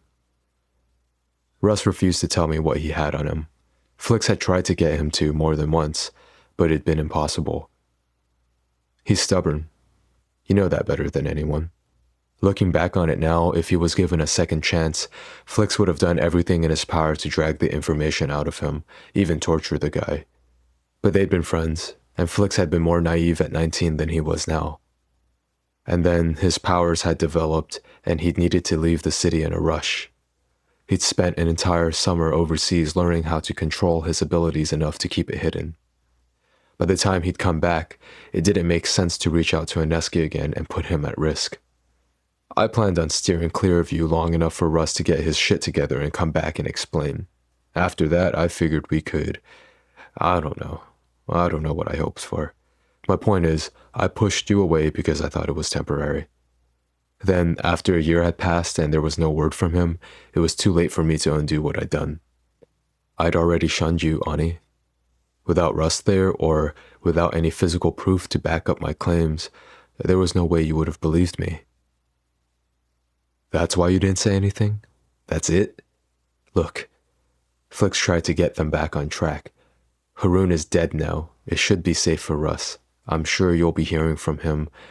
Russ didn't wait for Haroon to die before reaching out to me. He paused, frowning. What do you mean? Aneski sighed and leaned back against the wall, tipping his head up toward the darkening sky. It looked like it was going to rain soon. Turns out my brother wanted to keep your part of the promise, but not his own. As far as I can tell, the first letter he sent me was less than a month after his supposed death.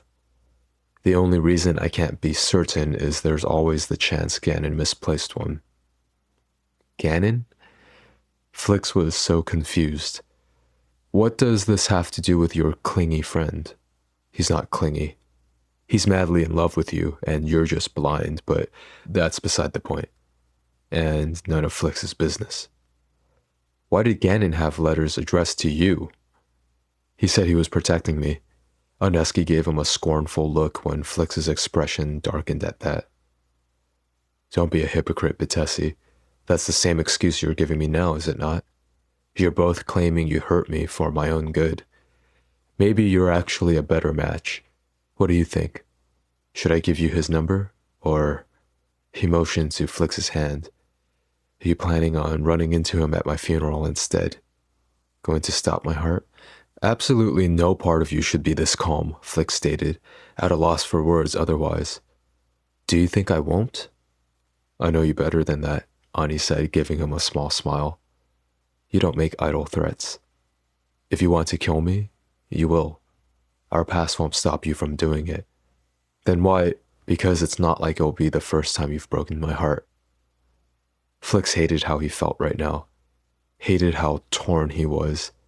Out of all of the people on the entire planet who had to discover his secret, why did it have to be this one? Although, you mentioned you were suicidal before. It was difficult thinking about it, but he made himself. What about now? I told you, Ani replied. I don't have a death wish.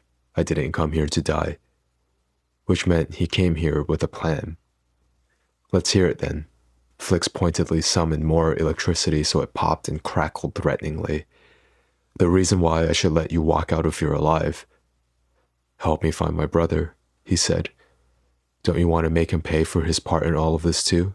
I know I do. What? He didn't know what he'd expected, but that most certainly hadn't been on the list. There's a return address inside the letters he sent, Aneski continued. It's somewhere in Mid-Vest. That was practically on the other side of the globe. We can go beat him up. Together. Flix had to be hearing things. This was the plan? This was what Ani had come here to say and banked his life on? What about after? Say I do help you get to Russ. What then? How does that change you knowing something about me that you shouldn't? I'm angry at the both of you, but more so at my brother. He put you in a bad spot, and even though you're the idiot who should have known better than to listen, one of the ways I think I can finally start moving on from this is by confronting him. So I take you to Russ, we both yell at him, maybe share a good cry, and that's it? You'll just take what you know to the grave after that? He clicked his tongue. Not only is there no way for me to trust you'll actually keep your word, but there's another hole in your proposal. I have no interest in ever seeing Russ again. Beat him up? Flix would most likely fry him for real if the two of them ever encountered one another. Despite how flippantly Aneski was saying all of this, there was no way he would be okay with Flix taking things that far and killing his brother. No, it was best to stay away, to leave Russ in the past, where he belonged. Then keep me instead. It was the easy way he said it that clued Flix into the deception. That can't be what you were leading up to this whole time, could it? When Aneski remained quiet, Flix blinked. He'd said one of the ways, as in there were others. You didn't want me to agree to help you find Russ at all, he accused. He left me, Ani said. He left us both. Why should we be the ones chasing after him? Flix was at a loss for words. I'm only insisting on you doing what you should have done 3 years ago. I'll stay with you, Ani elaborated, where you can keep an eye on me. Right around the very people I'm worried you'll tattle to. How does that seem like a smart move on my part to you? We can tell them what really happened, that you weren't on vacation, but that I'd kidnapped. No. Ani's brow furrowed. If they know what I did, they won't trust me. Even if I did try and tell them you're an active shout, they'd never take my word over yours. They'd assume I was trying to get back at you. You being of shout descent is no secret. Everyone on the planet knows where your family comes from, Flix. This will work. It'll be the assurance you need, and in return, you make up for those years you left me broken. No. Are you really that embarrassed? Aneski grew frustrated. Is your pride that important to you? You'd rather kill me than... I'd rather you not end up with your skin carved off or your insides turned to goo, he snapped, tossing the ball of electricity behind him into a thick tree trunk. It hit it and burned, but didn't destroy the tree entirely. Not that he bothered to check, too focused on Ani and the reignited fury in his gut. For someone who says they want to keep breathing, you've got a funny way of showing it. My friends won't let you live knowing what you've done. Sure they will, he disagreed. That's where you claiming me comes in, obviously. Technically, he was probably right. No one would mess with Ani, no matter what he'd done, if Flix told them all to back off and let him handle it. But that didn't solve anything in the long run. You heard Michael back there, he said. Me dating the leader of the Shepherds is crazy. So don't date me. Flix blew out a breath. You're seriously... Make me your onus. The world seemed to come to a standstill, and for a moment he actually wondered if he'd misheard. Until Ani took a bold step closer and repeated it. Make me your onus, Betessi. And the Shepherds? It was dumb to even ask. Flix had no clue why he did. It wasn't like he could really follow that suggestion. An onus wasn't a title they could joke about behind a school building. Once a member of the Brummel named an onus, that was it. They were taking themselves off the market for life, claiming someone as their own, and announcing to the rest of the mafia that they were important and, most importantly, trustworthy. Aneski Kendricks was not trustworthy. "I'll quit," Ani replied. "Just like that?" He didn't buy it. "I only joined to find out what happened to Russ," he admitted. "You're their leader." Now that the initial shock had worn off, Flix was starting to see straight again. "Bring them along with you on your journey to find Big Brother." He abandoned them as well. "I could do that if you don't kill me, I suppose." He hummed and considered it, eventually shaking his head. "But no thanks. I'd rather go with you." "What if I said those are your only options?" This needed to end. He was starting to get a headache and wish for things that should never have even been a remote possibility in the first place. "I let you go with your friends, and you give me your word you won't tell. Your life in exchange for your silence." It was foolish, but Flix didn't think he could go through with it anyway. "Or if you insist otherwise, I zap your heart. You die here, and the oncoming storm washes away any evidence that I was with you when it happened." Everyone at the cafeteria had seen them leave together, but no one would dare speak out against him. "No thanks," Aneski repeated with no hesitation whatsoever. "I like my idea better." "It's not going to happen, Ani." He hadn't just wasted 3 years trying to forget about the younger man, just to let him stroll in here and call the shots at the last second. "No, hell no. If you think you can use the video to threaten me into complying, think again. That wouldn't really work since you're saying you're going to kill me," he pointed out. "I'm smarter than that. Have some faith in me, damn." "This is pointless and we're getting nowhere." Flix pinched the bridge of his nose. Fuck it. He'd go straight to Michael and confess everything himself. If he left out the part about his parents, told Cal he'd done it all on his own, he could spare them any backfire. With any luck, hearing it come from him would soften the blow. Years of friendship between them had to account for something, right? He should have done it sooner. There'd been more than a few occasions where he almost had even. If he'd just gotten it over with, this wouldn't be happening. "Forget it," Flick said. "Just get out of here." Aneski pursed his lips but made no moves to leave. "I mean it, Ani. Go." "Not until I get what I want." He groaned and rolled his eyes as the sky spit out the first few drops of rain. One splattered against his cheek and he rubbed it off frustratedly. Flix hated the rain, hated the sticky feeling of his clothes on his skin, but more than that, hated how it felt like he was being taunted whenever it rained but didn't storm. When there was lightning in the sky, Flix could easily let loose. Although he guessed if he was planning on coming clean to Cal, that was no longer going to be an issue for him. He wouldn't need to hide his leeching during thunderstorms or through carefully crafted fires. "Fine," he stated, just wanting to leave and get this over with now that he'd been backed into a corner. "I'll help you find Russ. Happy?" "That's not what I want." "You've got to be kidding me." "Make me your onus, Flix." Aneski latched onto Flix's wrist when he went to leave himself, since it was clear now Ani had no intentions of doing so. "Let go." "Tried that," he said. "I've been trying, believe me, but it's too late. If this is some love confession," he chuckled mockingly, "don't worry, it isn't." Flix tried not to feel bothered by that, but couldn't help but ask, "Then why?" "Because," Aneski moved closer until they were practically chest to chest. "You owe me. You owe me for all the time and energy I wasted crying over you and my asshole brother. If you're pissed off at Russ, find him and collect." "Oh, I am pissed. Enough to hate him," he stated. "But this, right here, is between you and me. You've got two choices, Batesi.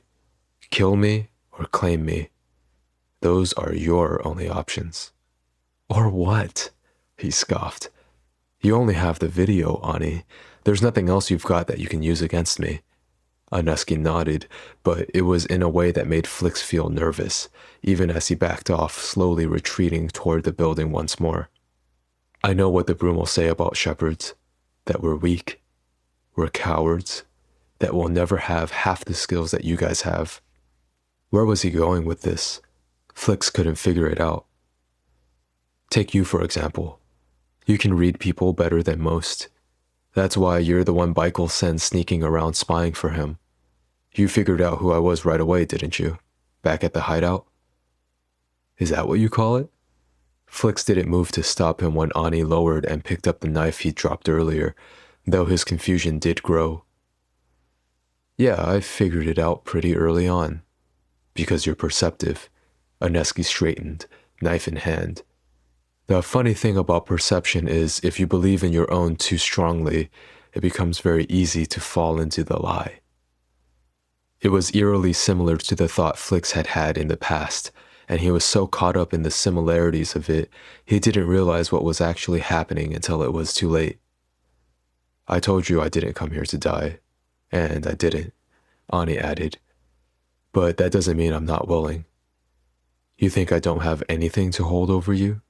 Think again. Quick as a whip, Ani spun the blade in his hand, aimed it at the spot at the upper left of his own navel, and stabbed the knife straight down to the hilt.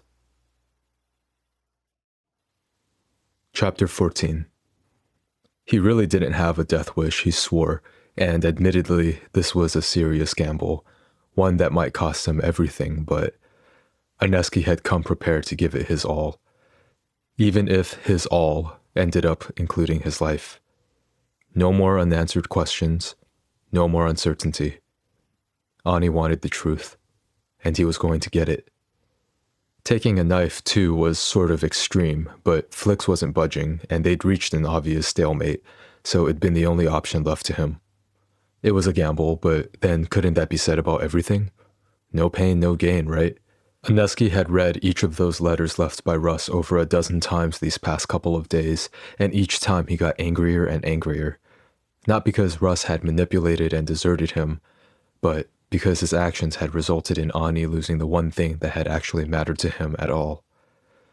Flix Fulmini had always been Oneski's endgame, even when he'd been too stubborn and childish to know it. The letters taught Ani a lot about his brother, but they'd also painted a possible picture for the Brummel member. Now that Flix had confirmed he'd done all of that for Ani's sake, there was really only one more truth to pry out of him. Did he still care for Ani? Even a little? He'd grown a bit uncertain with all that talk about Flix killing him and the way he'd said it without flinching, but he'd simplified things now. Either Flix saved him and admitted to them both he had feelings, or he left him there to die.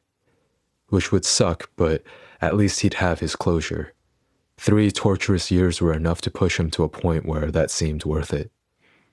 Still, the pain was astronomically worse than he'd imagined. So much so that he was 90% certain he would have bitched out if he'd known about it beforehand. Since it was too late, all he could do was clutch his side and sway on his feet. The knife itself was roughly 4 inches long, and he'd made quick work of shoving all of that straight through his body. He laughed as his vision winked in and out, catching sight of Flix's horrified expression a moment before he stumbled and fell. Before he hit the ground, however, Flix was there, catching him and easing him to the damp ground. What the fuck? Flix shoved Ani's hand away from the weapon and swore. God's damn it, Ani, what did you do? Clock's ticking, Ani said, and either he was slurring his words or his ears weren't working properly with the sound of blood rushing through them as his body worked overtime to counteract the attack. Make your choice, Patesi. Are you fucking for real right now? You did not just stab yourself in order to force my hand, Ani. Did though. He laughed, but it quickly turned into a cough, a wave of pain rattling through him. Flix cursed again, but they both knew he was running out of time. He could either leave Ani here to die, or he could call one of his friends to come fix him. Hit the requin, Oneski said, fighting off the pain and pull of darkness now. Got maybe 10 minutes max before my body floods with toxins and starts shutting down. Even if he were rushed to the hospital, it would take an especially skilled doctor to patch him up in time. The kind of doctor only available to people like Beichel Void and the Imperial family. Flix was friends with the Imperial Prince, but they weren't close enough he'd have the time to ask for a favor. He didn't like taking unnecessary risks, Aneski remembered, which meant he wouldn't even bother with it if there was another way. That left him Michael Void. But Michael wouldn't agree to use his fancy private doctor to patch up someone like the leader of the Shepherds. Aneski's vision blurred to the point he couldn't make out Flix's expression anymore, and the fear finally caught up to him. At least, if he died here, it would finally all be over. No more wondering why he wasn't good enough for the man currently cradling him and cursing up a storm. Plus, he died knowing what happened to Russ, so that was a plus. "Shut the fuck up," Flix snarled. "You aren't dying." Oh, had he said that last part out loud? "You aren't allowed to die, Tiny Terror. You got that? Fucking bastard. Always so stubborn." He moved his arm, jostling Ani, shushing him when he cried out. A second later, there was ringing, and then Flix was shouting into his multi-slate. "Back of Darthok! Hurry!" "What's wrong?" Berga's voice came through the line, followed by the scraping of a chair and him barking out orders for whoever he was with to follow him. Flix was quiet for a minute. Or Ani lost consciousness. One or the other. "My onus is dying," Flix finally stated, in a tight voice. He dropped the multi-slate to the wet ground and leaned in so that Aneski could feel the hot press of his mouth by his ear, even if his eyes had slipped shut and he could no longer see him. "If that happens, Ani, I'll burn the shepherd's house to the ground, with them all in it. Keep that in mind, Tiny Terror. If you die, they die." He opened his mouth to tell him not to touch them, but it was all too much for him. Aneski passed out, his final thought about how Flix couldn't be happy without having the final word, even at a time like this. There was a crash, and Ani groaned. He couldn't open his eyes, and his body felt weighted down and off. "I'll burn you alive!" someone yelled, followed by another crash. "All of you, fix him! Fix him right now!" "Flix, calm down, they're trying their best." Another voice tried to reason with the screaming person, but it didn't seem like they were getting through to him. "Shit!" Another male voice, closer to Ani this time, really close. "He's awake! Sedatives!" "I swear to gods, Ani," the first speaker again, his voice recognizable, though Aneski was struggling to place it in his state. "You better survive this so I can kill you myself, or so help me." There was a prick in his arm, and then nothingness. "You can't really mean that," a deep voice drawled, dragging Aneski out of the darkness. "Him? Of all people? When did this even happen?" Another person, equally conflicted sounding. "It just happened." Someone sighed heavily, their exhaustion apparent. "Naming him as your onus, though. It's done. Leave it." "Do you even like him?" Curious about what they were talking about, Aneski peeled his eyes open. The room was bright and it instantly burned. Unconsciousness tugged at him again. He caught sight of a blonde sitting by his bedside before everything went dark. "You can't keep him here. This is kidnapping." Aneski frowned. That sounded like... Gannon? "What the hell did you do to him?" And Rexton. He was sure of it, but what were they upset about? And who were they talking to? "Get them out of here," an exhausted voice nearby ordered. "You don't have any right," Gannon exclaimed, only for the exhausted man to chuckle humorlessly. "I own him," he stated, a note of something sour in his tone. "I have every right." "Bastard!" Aneski struggled to pull himself out of the heaviness surrounding him, but his eyes refused to open and he couldn't move a muscle. "Shh." A hand settled on his forehead, warm and somehow comforting. "Relax, baby. It's not time to wake up yet. Your friends are fine. Go back to sleep." He didn't know why, but Ani believed him. He stopped resisting and welcomed the comfort of the darkness. The next time he woke, it was easier. His throat was parched, but his eyes slid open without struggle, and the lights weren't blindingly bright. When he took stock of his body, he could shift his shoulders and his feet, though there was a bit of pain that came along with it, nothing too bad. He stared up at the ceiling, sorting through his memories, trying to piece together everything that had transpired to lead him here, wherever here was. Frowning, Aneski tilted his head on the pillow. It wasn't a hospital room, and the bed he was in was at least 3 times the size of the standard issue a person would find there. The sheets felt smooth against his skin, temperature controlled probably. Expensive.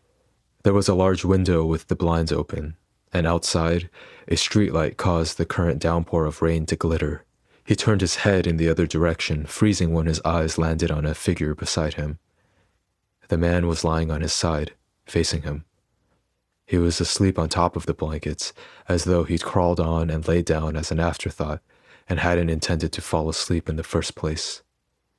Flix. It all came back to him, and Aneski bit the inside of his cheek. The Brummel member might look peaceful now, but there was no telling what kind of hell he was going to force Ani to pay once he woke up. He was probably furious. He tried to recall what had happened after he'd stabbed himself, but it was murky at best. Snippets he couldn't fully grasp. At some point, he was certain his friends had been somewhere with him, but he didn't have any details. Ani doubted it was here, though. There was no way Flix would have let them into his home. Aneski recognized it now, the bedroom in Flix's house. He'd snooped when it became apparent that Flix had left him there alone the last time, but he hadn't lingered for very long in here. It felt too intimate, too sad, pathetic. He'd pictured the two of them lying in this very bed together even, and had hated himself for his traitorous thoughts. Hated knowing that Flix was sending a silent message with his absence that something like that was never going to happen. And yet, here they were. If he could move his arms, Aneski would reach out and touch him, just to be absolutely sure this wasn't a dream, but when he tried, he only managed to jostle them a bit. They were tucked beneath the comforter at his sides, and he didn't have the strength to pull them out. His movements must have been enough to have woken Flix because he watched as the Brummel member stirred away, rubbing his cheek against the pillow first before his eyes slowly opened and blinked into focus. The moment Flix's blue gaze registered him, it hardened, but he didn't move away or immediately lash out like Aneski feared. "How do you feel?" he asked, voice barely above a whisper and raspy. "Why do you sound like that?" Aneski didn't sound much better, actually. He woke a few times screaming, Flix said, lifting his hand to settle loosely around Ani's throat. The touch was gentle, more exploratory than threatening.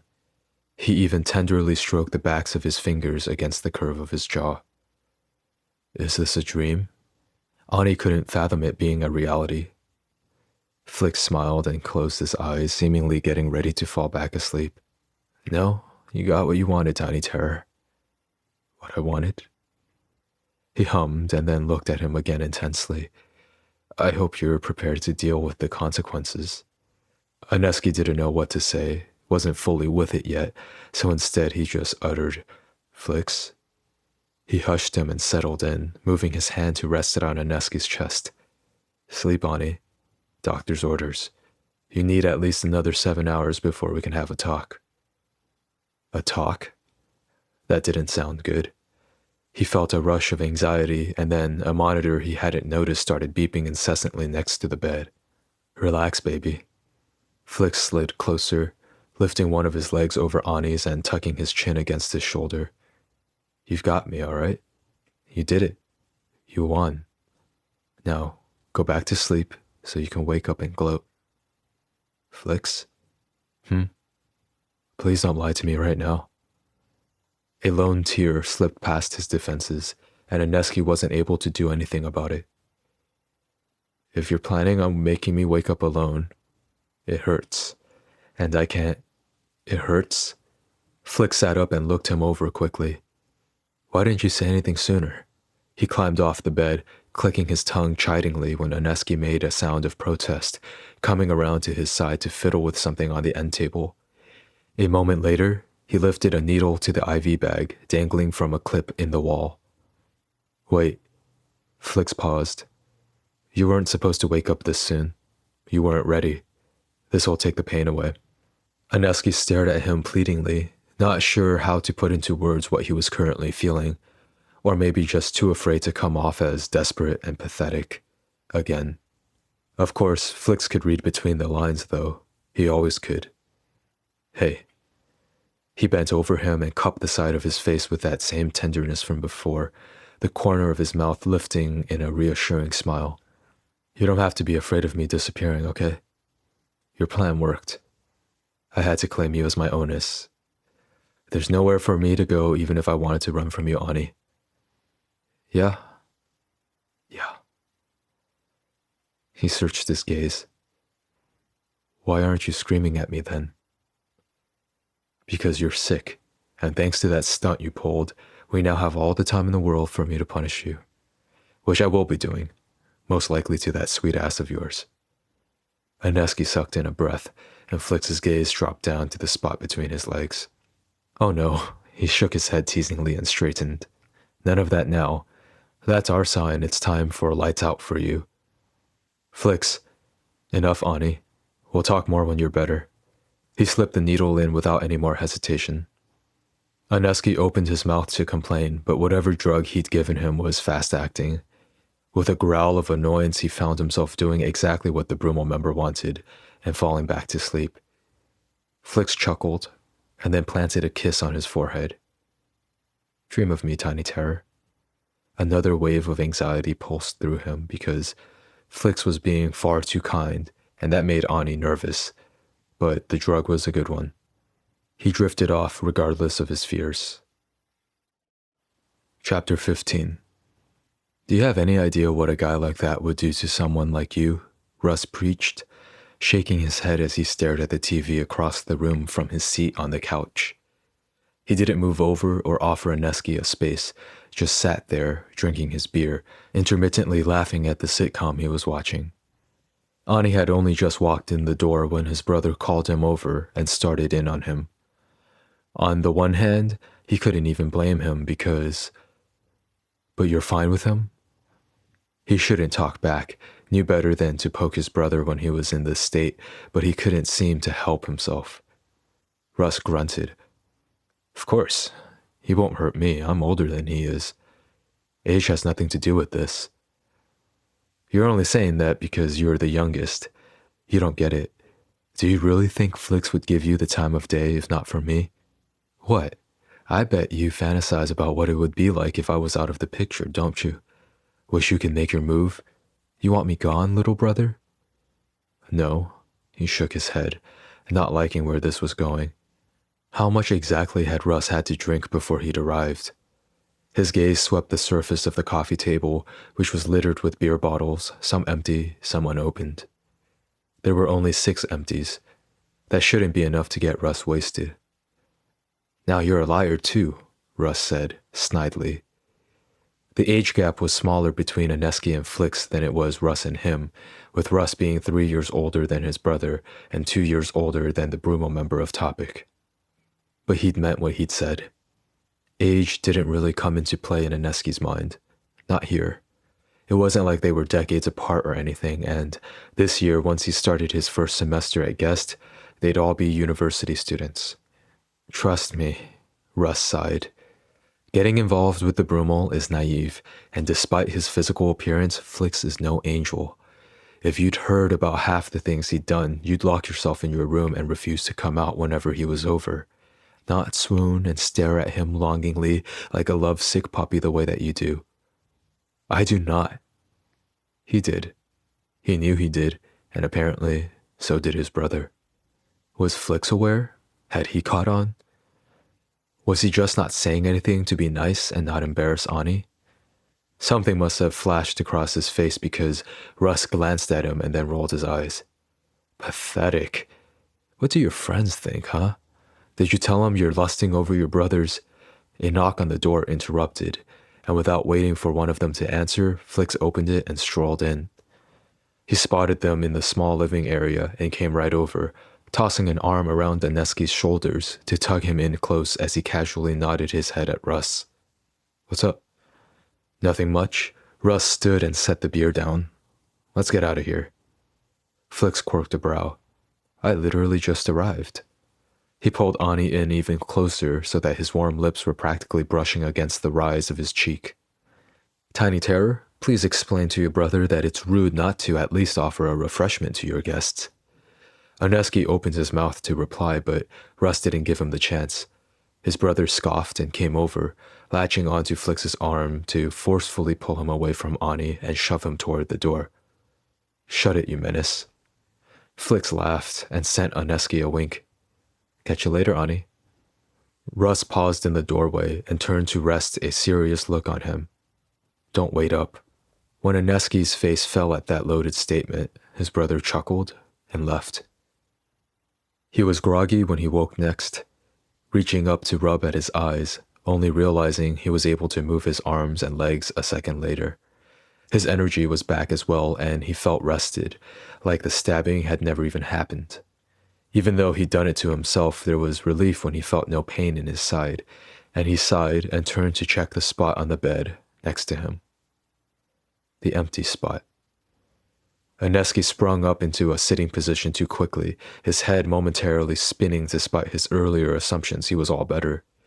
He hardly noticed, though, too busy panicking over Flix's absence. Had he dreamed their conversation last time? That would make the most sense. It'd been too sweet. Maybe he'd imagined the entire exchange and Flix had left him here from day one. It was still his room, the one in his private residence. There was no denying that, though. It was a small comfort in the grand scheme of things. Hadn't he been abandoned in Flix's house once before, after all? Who was to say it couldn't be done again? Had he stabbed himself for nothing? Admittedly, it'd been a tad on the dramatic side, but Oneski hadn't been able to think of any other way. Flix had refused to give in, and Ani was sick of waiting for the other shoe to drop. He'd figured this way at least he'd gain some semblance of control over this situation and over the Brummel member he so desired. He should have known better. Should have known that even if Flix hadn't left him there to bleed out, that didn't mean he truly cared. Make him his onus? What a joke. Even Oneski had internally cringed when he'd suggested it. Who the hell did he think he was?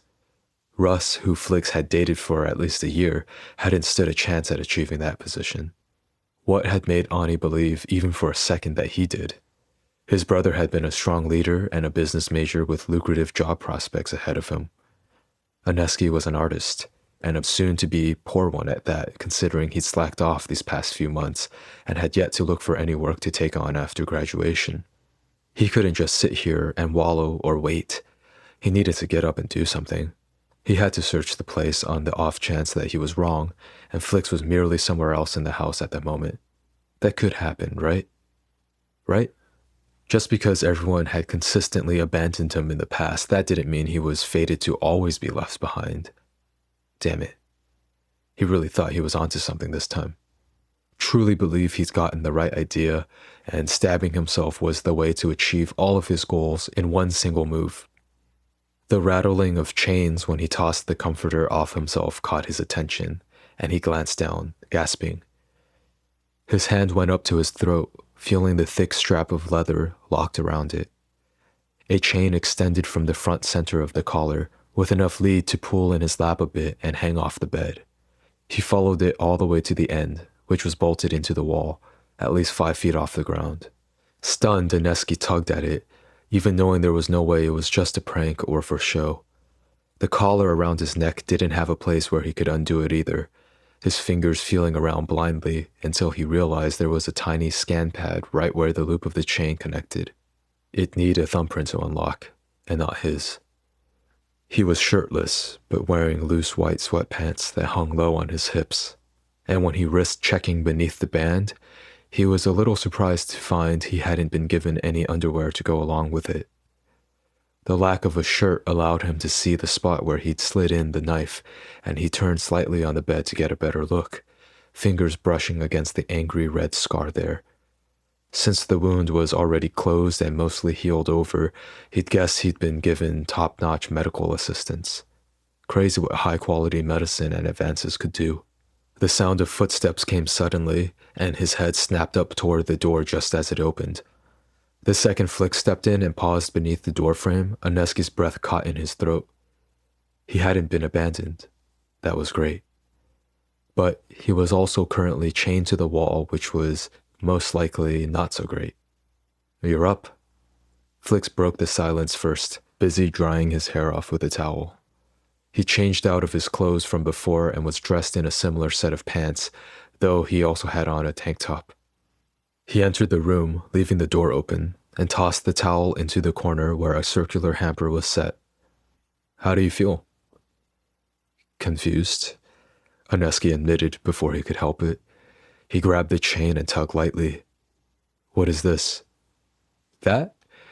Flix walked around the bed but didn't approach him, going over to the dresser set against the opposite wall instead. There were 2 multi-slates laid out on the surface, and Oneski figured one of them was his.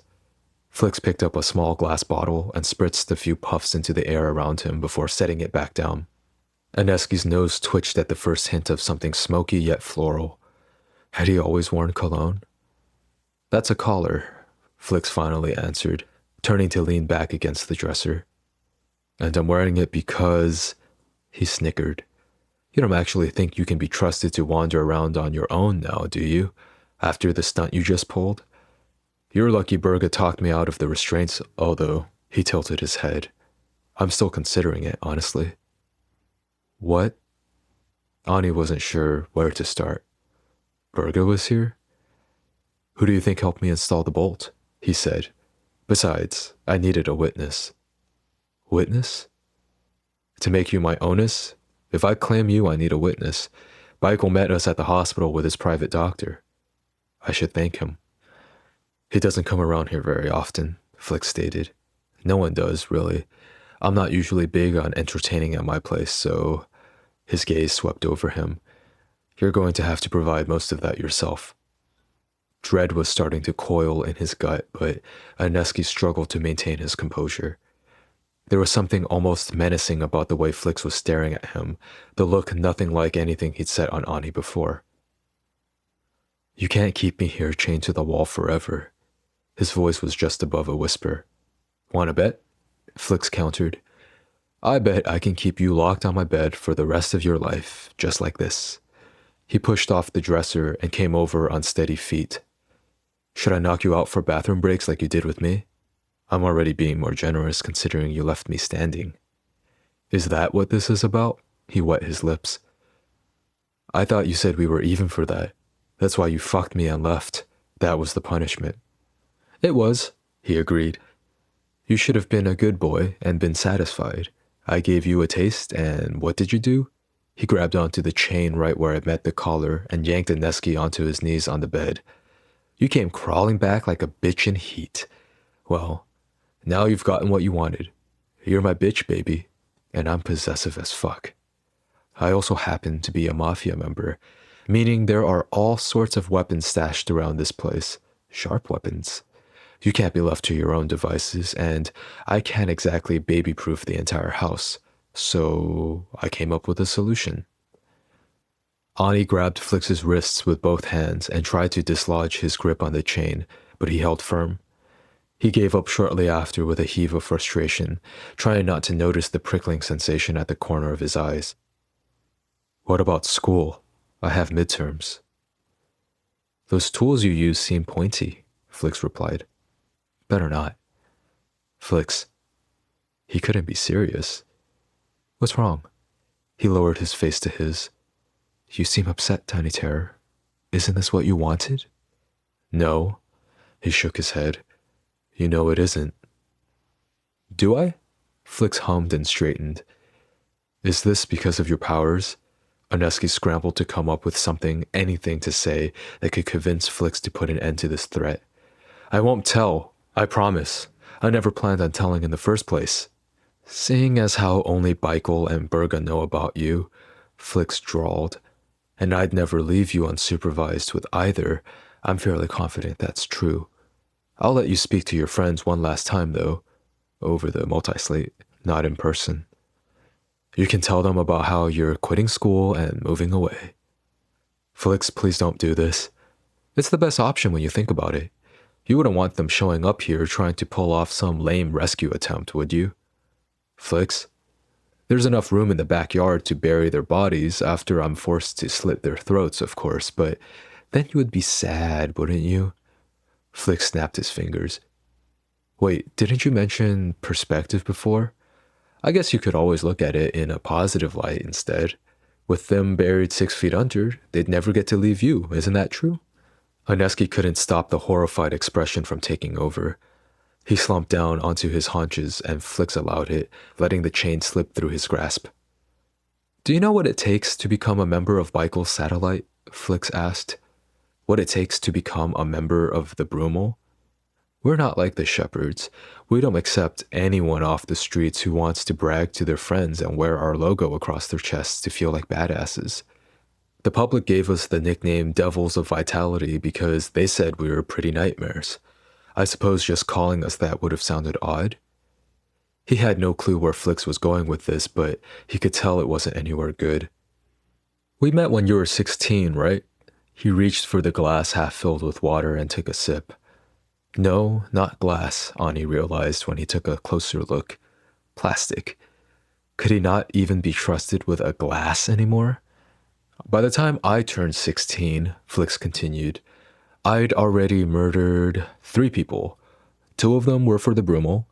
The third, technically he was an accident, but does it really matter? Still counts. Sometimes I'd come over to your apartment for dinner with blood still under my fingernails. There were occasions when Flix would stroll through the door and head straight for the bathroom. Was that why?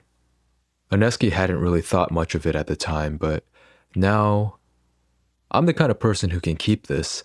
Flix shifted his hand and sparks flew between his curved fingers.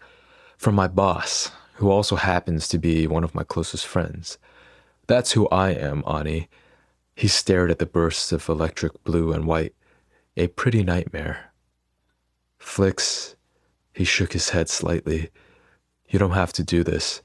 I tried really hard to keep you from seeing this side of me, Flix said, but you just kept pushing. Why now? Why couldn't you just let it all go? We had 3 years of nothing, he growled. He refused to even glance in my direction if we happened to be walking on the same street. So you decided to join the shepherds and become their leader? Real smart. The shepherds might be enemies with the Brummel, but that's not what it was about. What did you initially set out to do, Ani? Have you forgotten? No, but he definitely deviated from the path. He dropped his gaze. I just wanted to find out what happened to my brother. That's all? Yes, he grimaced. No. I wanted to make you acknowledge me again. I wanted you to see. You flounder and fail at being a leader of a gang, Flix proposed. I didn't fail, he argued. The shepherds are stronger now than ever before. I did that. He nodded, though the move was condescending at best. Too bad for them you'll no longer be around to supervise their great strength. I told you I'd quit. He grasped onto that like a lifeline, even though it was as frail as a piece of string, and he knew it. I will. I can do it right now if you want. Just hand me my multi-slate and I'll call. That won't be necessary. He was being serious. This wasn't just a veiled trick meant to freak Oneski out before Flix announced it was all a joke. He meant it. You really intend to keep me here? Oneski jostled the chain again. Like this? Flix, that's insane. I have a life. I have friends who will come looking, no matter what I tell them over the phone. I have professors who will wonder why I didn't at least pick up my work from campus, and the shepherds? Unless I do an official exchange of power, they'll never believe I just up and left them without a word. No? No, he yelled, momentarily losing his cool. Because I don't abandon people. Was that a dig, baby? Flix didn't seem at all upset by it. You don't have to worry about that anymore. So long as you're stuck here in my home, I'll always return for you. Isn't that what you wanted? To be my onus? To be mine? Not like this. He tugged at the collar, his finger barely fitting beneath the leather strap. I didn't want to be turned into your dog. As I recall, Flix planted his palms on the bed at either side of him and leaned in. You gave me 2 options. Kill you or claim you. Those were the only terms, Ani. Oneski swore. That's what happens when you make dumb decisions on the fly, he said. You make mistakes. You leave openings for people like me to slither in and take advantage. That's why you were never meant to get involved with thugs like the Shepherds, let alone monsters like the Brummel. You were meant to keep living your life, and eventually, Russ was meant to come collect you, so the two of you could ride off into the sunset and start fresh somewhere far away from the filth that lurks in this city. Staying away from you was meant to make that easier. Flix clicked his tongue. But you forced my hand, and here we are. Kill you or claim you? I clearly chose the latter, but this is where you throwing a tantrum every time you don't get your way comes to an end. It's partially my fault, isn't it? I spoiled you. That was my mistake. Flix. One of their multi-slates went off and Flix pulled away, heading back to the dresser to check. He read a message and then sent off a reply quickly and returned to his side. You wanted my forever? I said no, so you stabbed yourself. You missed by a fraction of an inch, by the way. If you hadn't, Michael's doctor says she's not sure even she would have been able to save you. That's how close you were to death, Ani. Who texted you, Flix? Oneski wasn't a fan of the tense set of the other guy's shoulders. You wanted to be mine? He chuckled darkly and picked up the plastic cup he sipped from earlier. So you are. You're mine, Oneski Kendricks. Here's the thing about the things that I own. No one is allowed to take them from me. He pointed at him with the hand holding the cup. No one. I'm sorry. He really was. He was starting to think he should have allowed Flix to leave and then tried again later, come up with a better plan. It won't happen again. I'll never... Of course you won't, Flix agreed. Because I won't give you the chance. You want to know how to torture someone? It's not with butt plugs and vibrating cock rings. It's here. He poked him in the forehead, and Oneski didn't even bother trying to move away. I'm going to fuck your mind so hard, you'll forget all about wanting to leave. That's not going to happen. I have a life, he repeated. Your life belongs to me now. I don't know what you're whining about.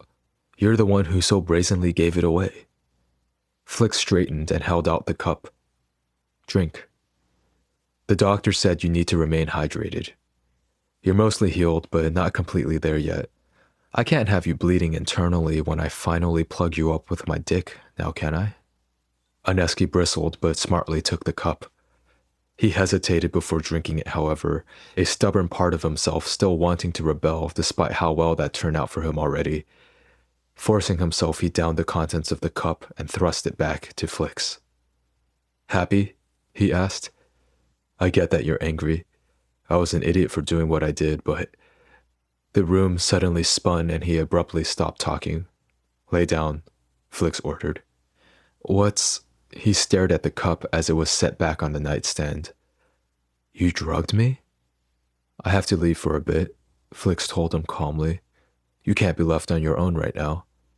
I'd probably get back to you having torn the skin around your neck in a foolish attempt to get the collar off, wouldn't I? He wasn't entirely wrong. Not that Oneski was stupid enough to admit that. It's better this way, he said. Sleep until I'm back. Flix. He tried to push him off when the Brummel member reached for him, but he was already too weak and could do nothing as he was lowered to the bed and tucked back in like a child. I'll be back for you, Flix promised.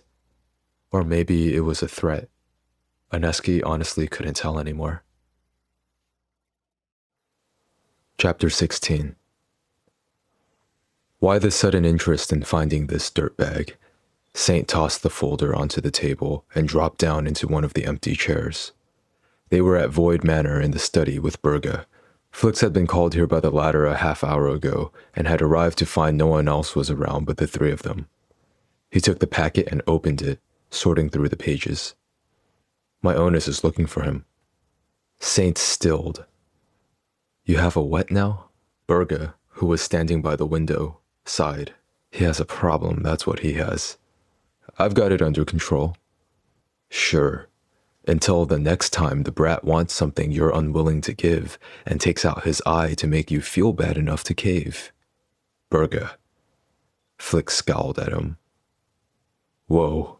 Saint held up a hand. Why do I feel like I missed something super major? I was just with Yuz and Kaz, and neither mentioned you getting hitched. That's because they don't know. He gave him a pointed look, and it's going to stay that way. Saint frowned. Why? This is the type of thing that deserves to be celebrated. Besides, how do you expect your owners to reap the benefits of being recognized by a Brummel member if no one even knows they exist? Simple, he stated. He's not going to. He doesn't deserve it, Burgess sneered. Saint glanced between the two of them and then rested his gaze on the butcher. You don't like him? A life partner is serious business, he was quick to reply. Not something that should be forced. Speaking from experience? Now it was Flix's turn to frown at them. What does that mean? Nothing. Burger glanced away suspiciously. You're hiding something? Flix accused. From me? I'm figuring it out, he corrected. Once I do, you'll be the first to hear about it. Promise. Ouch, Saint said. I am sitting right here, guys, remember? How can we not when you won't shut up for 2 seconds? Flix exhaled and thumbed the report again. This is all you could find? Russ must have changed his name, Saint pointed to it. If he were smart anyway, he would have. Most of this was easy to acquire. Haroon doesn't have as much reach, but if he'd hired a half-decent private detective, he would have easily tracked Russ down. Maybe he did, Burgess said. How long had the letters come? Flix needed to ask Ani about them. If he knew exactly when they started and when they stopped being sent, he might be able to piece together a better picture. As much as he hated to think of it, Burga and Saint both made a valid point. Haroon wasn't the type of person to let things go, and if he tried, even in the slightest, to locate Russ and had been successful in that endeavor, there was a decent chance Russ really was dead. The other problem with that was, it would only bolster Burga's current mindset further, because Flix wouldn't give 2 shits about Russ's death past what that meant for Aneski, how it might hurt him. Even now, after everything they'd just been through, after being manipulated into claiming him, the idea that something else could harm Ani made Flix's blood boil. He was keeping him locked up to protect him. Was it also controlling? Sure, but even acknowledging that didn't change his mind. What if he really did go for one of his eyes the next time Flix refused to bend to his will? What then? It was too horrible and felt entirely too possible. Aside from strangling himself with the chain, there was nothing around Ani right now he could use to injure himself. The chain was necessary, though. He wasn't comfortable allowing the tiny terror to roam around even the bedroom on his own. Finding Russ had been part of the excuse, part of the trick. Whether or not Ani actually wanted to smoke him out was unknown, since it seemed like he'd merely used that as a reason to get close to Flix that day on campus.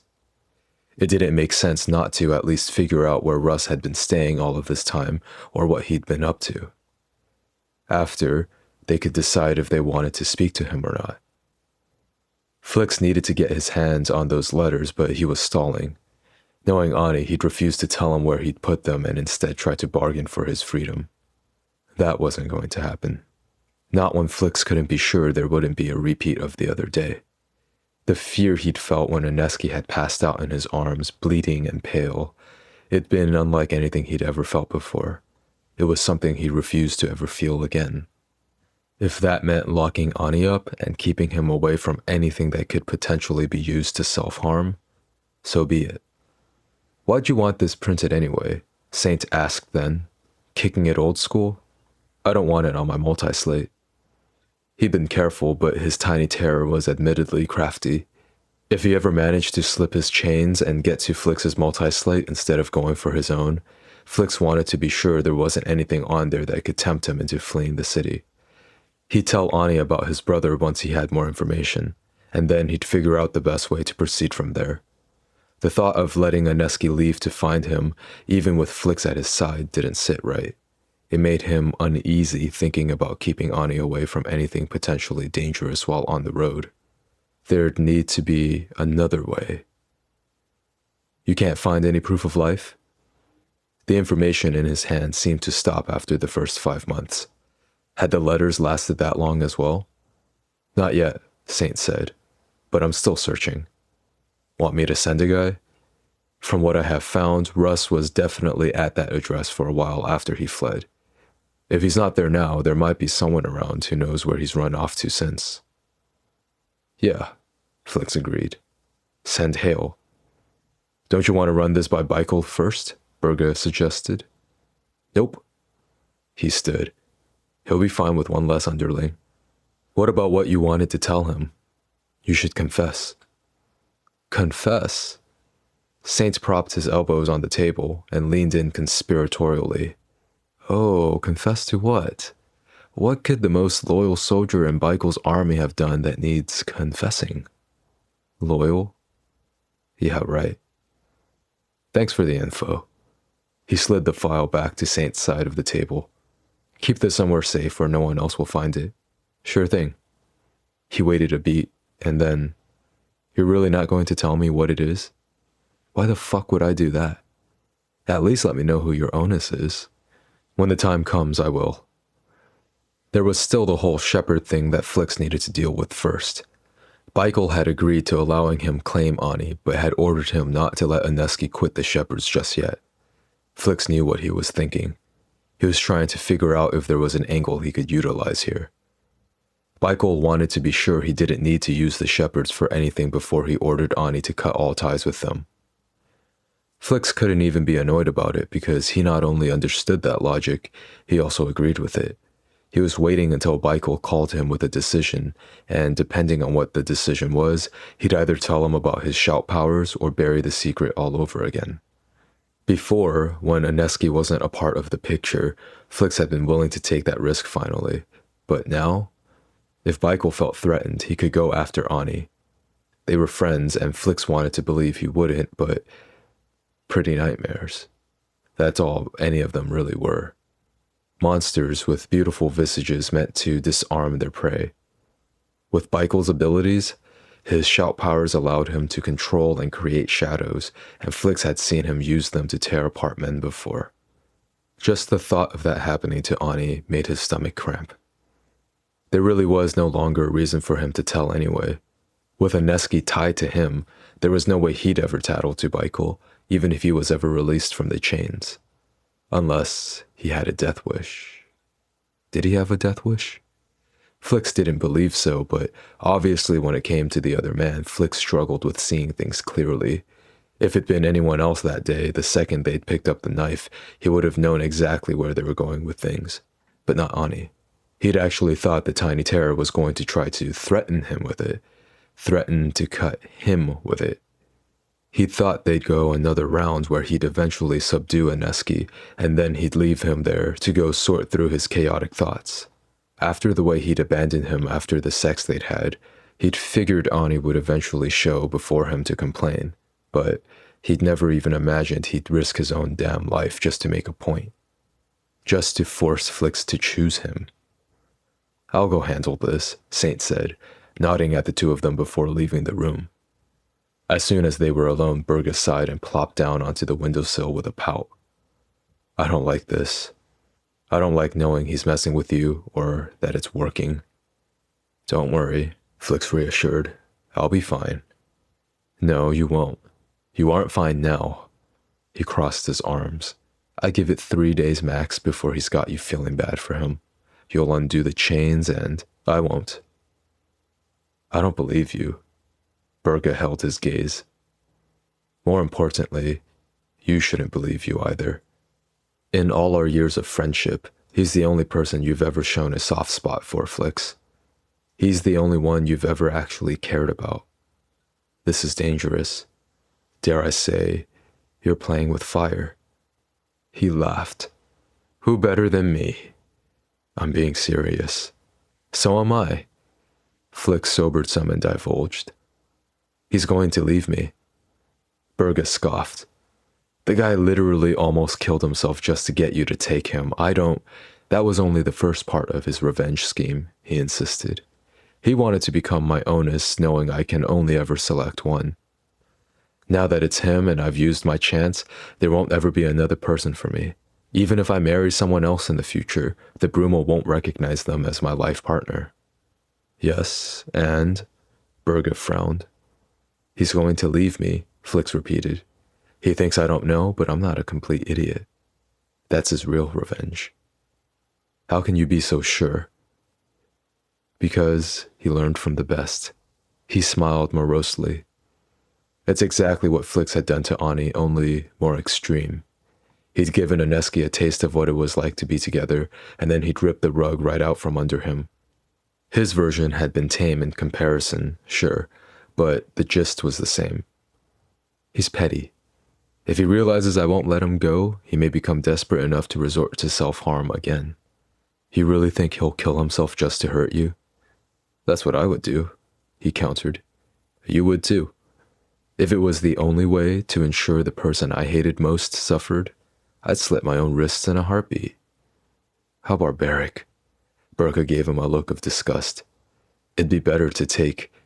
Flix held up a hand to stop him, not wanting all the gory details when he was still so concerned about the man trapped in his bedroom back home. In fact, I've been away too long. I should go. He headed for the door, pausing only when Berga made a sound of annoyance. Who's trapped who again? Berga drawled. Flix flipped him the bird and walked out. His best friend didn't understand. Flix had tried so hard not to drag Ani into this life, but now that he was in it, precautions and adjustments would have to be made to ensure his protection at all costs. Ani thought he could make Flix want him and then walk out. No way in hell.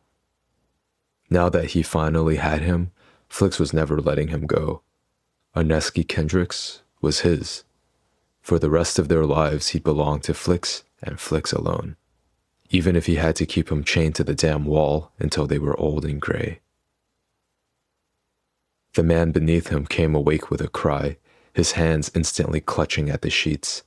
His face was resting on the pillow, turned to the side so he could breathe, and he glanced over his shoulder with wide eyes, gasping when Flix pumped his hips with more ferocity. What? Ani gasped and moaned when his legs were forced further apart. What are you doing? Flix had returned home and found Ani still passed out in bed. He'd flipped him onto his stomach and pulled his pants down before it even registered what he planned to do. That talk with Berga had left him nervous, though more so than he'd realized. His cock had been stiff and ready the second his eyes landed on Ani's plush ass, and he'd slipped inside that tight hole without even bothering to ruse the other man first. Now he ground down into him, fucking in as deep as he could possibly get, screwing Ani into the mattress and causing the bed frame to shake in the process. It wasn't enough. He couldn't get close enough. I'm fucking my onus, he answered, settling himself more firmly over Ani's back so they were skin to skin. He buried his face in the curve of his neck and inhaled deeply, that familiar scent calming him a little, but only just. Aneski made a mewling sound. It hurts. Flix, stop. Take it, he commanded, running his lips across Ani's jugular down to the rise of his shoulder. He started to suck randomly, pulling back only far enough to view his handiwork. When he stroked in again, Ani buried his face into the pillow, turning his head and exposing the tattoo branded on the back of his neck. Flix's mark. He liked it. He should make more. Covering the man in tattoos wasn't really an option, but love bites? He chuckled and then went to work, applying his mouth everywhere, peppering Aneski's arms and back. When he ran out of space, he lifted onto his knees, pulling him out long enough to flip him around before recapturing his thighs and dragging him back onto his cock before Ani could even think about getting away. Ani screamed when he was thrust back into, his arms flailing before slapping at Flix's hips. Why are you doing this? Flix sucked on his nipple hard enough to have him bowing off the bed, and then moved to a blank spot on his chest and bit down hard enough that his teeth left indents. I'm marking what's mine. He vaguely wondered how many he could make. He'd count them afterward to find out, and then, next time, he tried to beat that number. Flix, relax, he urged. It's not like anyone will see you. Aneski stiffened beneath him, which Flix wasn't a fan of. With a low growl, he rolled his hips, hitting all the spots inside of him he knew Ani liked. Sure enough, he moaned and slapped his hands against Flix's shoulders, digging his nails into his flesh. Flix grinned. By all means, baby, feel free to return the gesture. What? Mark me back, he said, making another hickey next to his navel. Carve me up and show the rest of the world who I belong to. You've already marked my soul. What's adding my body to the list gonna change? Aneski grabbed his face and forced Flix to look up at him. Why would you say something like that? Like what? He pushed Ani's hands away with a scowl. I'm working here. Are you drunk? Why would you ask that? You were like this the last time we did it when you were wasted. Flix growled. Who the fuck are you talking about right now? Oneski's brow furrowed, and he flinched at the angry note in his voice. What do you mean? Us. I'm talking about us. We've never slept together after drinking. This again? He huffed. That's still not funny, Flix. The night before Russ's funeral, you woke me up just like this, only with your fingers. And then the next day you walked away from me like it never even happened. Like I... Flix froze. The night before Russ's funeral? He'd gotten drunk at the bar with Casimir and some of the guys because he'd felt like total shit for having to lie to Ani about his brother's death. And then... You're making that up, he accused, though there wasn't much conviction in his tone. What? Why would I do that? You're the type of person who could even stab himself to manipulate me, he reminded. Lying about this? Not too big of a stretch. Certainly easier than another hole in your gut. Instead of getting angry, Aneski blinked at him. Wait, are you... You really don't remember? So this whole time... Wow. He burst into laughter and dropped his head back to the pillow. What's so funny? Oh, I don't know, he drawled. Maybe the fact that for the past 3 years, I've been thinking about how bad I must have been for you to pretend like I didn't exist. Or that maybe you just used me, placed a bet with your buddies to see how long it would take before I put out. Or, and it's probably this one, it's the fact that you took my virginity and you don't even have the decency to remember doing it. He laughed again. You really are a bastard, aren't you, Flix Fomini? He pulled out and sat up between his spread thighs, completely at a loss suddenly. I did what? Surely he would recall something like that, wouldn't he? He'd remember soft sobs and even softer skin, the press of warm lips, Oneski's body shaking beneath his. I thought it was a dream. He'd woken up the next morning in his bed from the most vivid dream he'd ever had. Only now he was learning that it wasn't a dream after all. How did I even get home in that state? How the hell would I know? Ani snapped. I fell asleep afterward, and in the morning you were gone. I figured you left to get ready for the funeral, but then when you showed up you acted so different, so cold. You fell asleep? Convenient. For real? He sat up. Damn it, Flix, it was my first time, and we went for hours. Of course I fell asleep. I was the first person who's ever fucked you? Flix trailed his gaze down Ani's chest, taking in the smattering of bruises created by his mouth.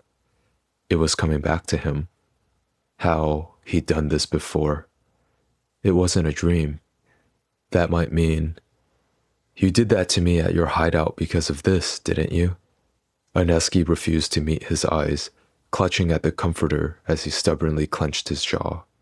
Flix reached for his erect dick, gently wrapping his fingers around it to give it a leisurely pump that had Ani's hips lifting off of the mattress.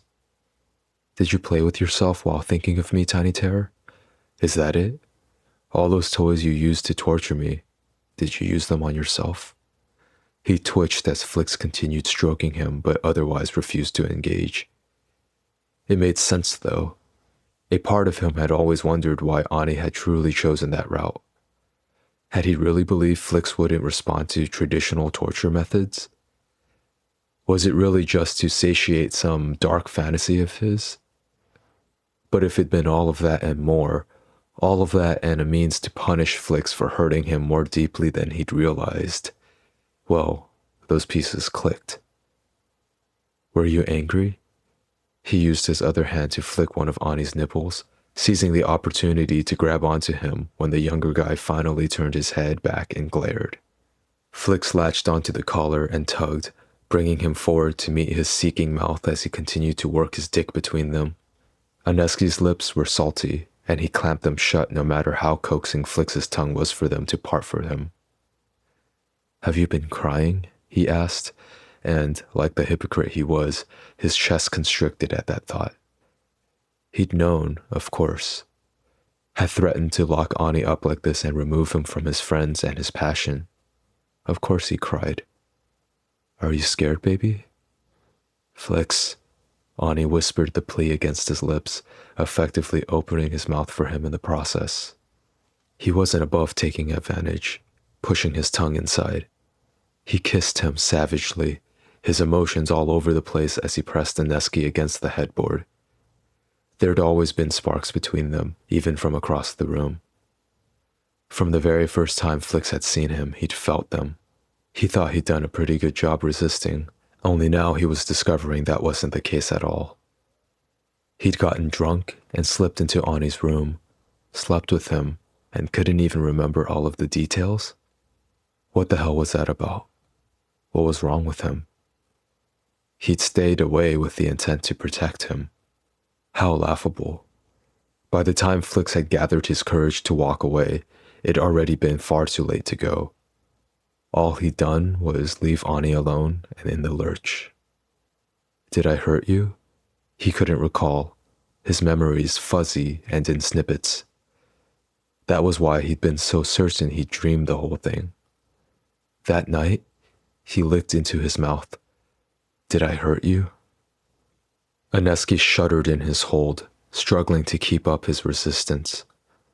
Seeing that, Flix swirled his thumb over his slit, smearing his juices around his rosy crown before pumping him more fervently with his fist. Did I hurt you? He questioned again, relieved when Ani finally gave in and replied. No, he said. You left hickeys all over me, but you were careful after I told you I was afraid of pain. Are you afraid of pain? Flix vaguely remembered the two of them speaking in hushed whispers, his fingers buried between Aneski's plump cheeks, but the words spoken eluded him. Funny way of showing it, stabbing yourself like that. What did you think it was going to feel like? Almost dying? I wasn't thinking straight, he said.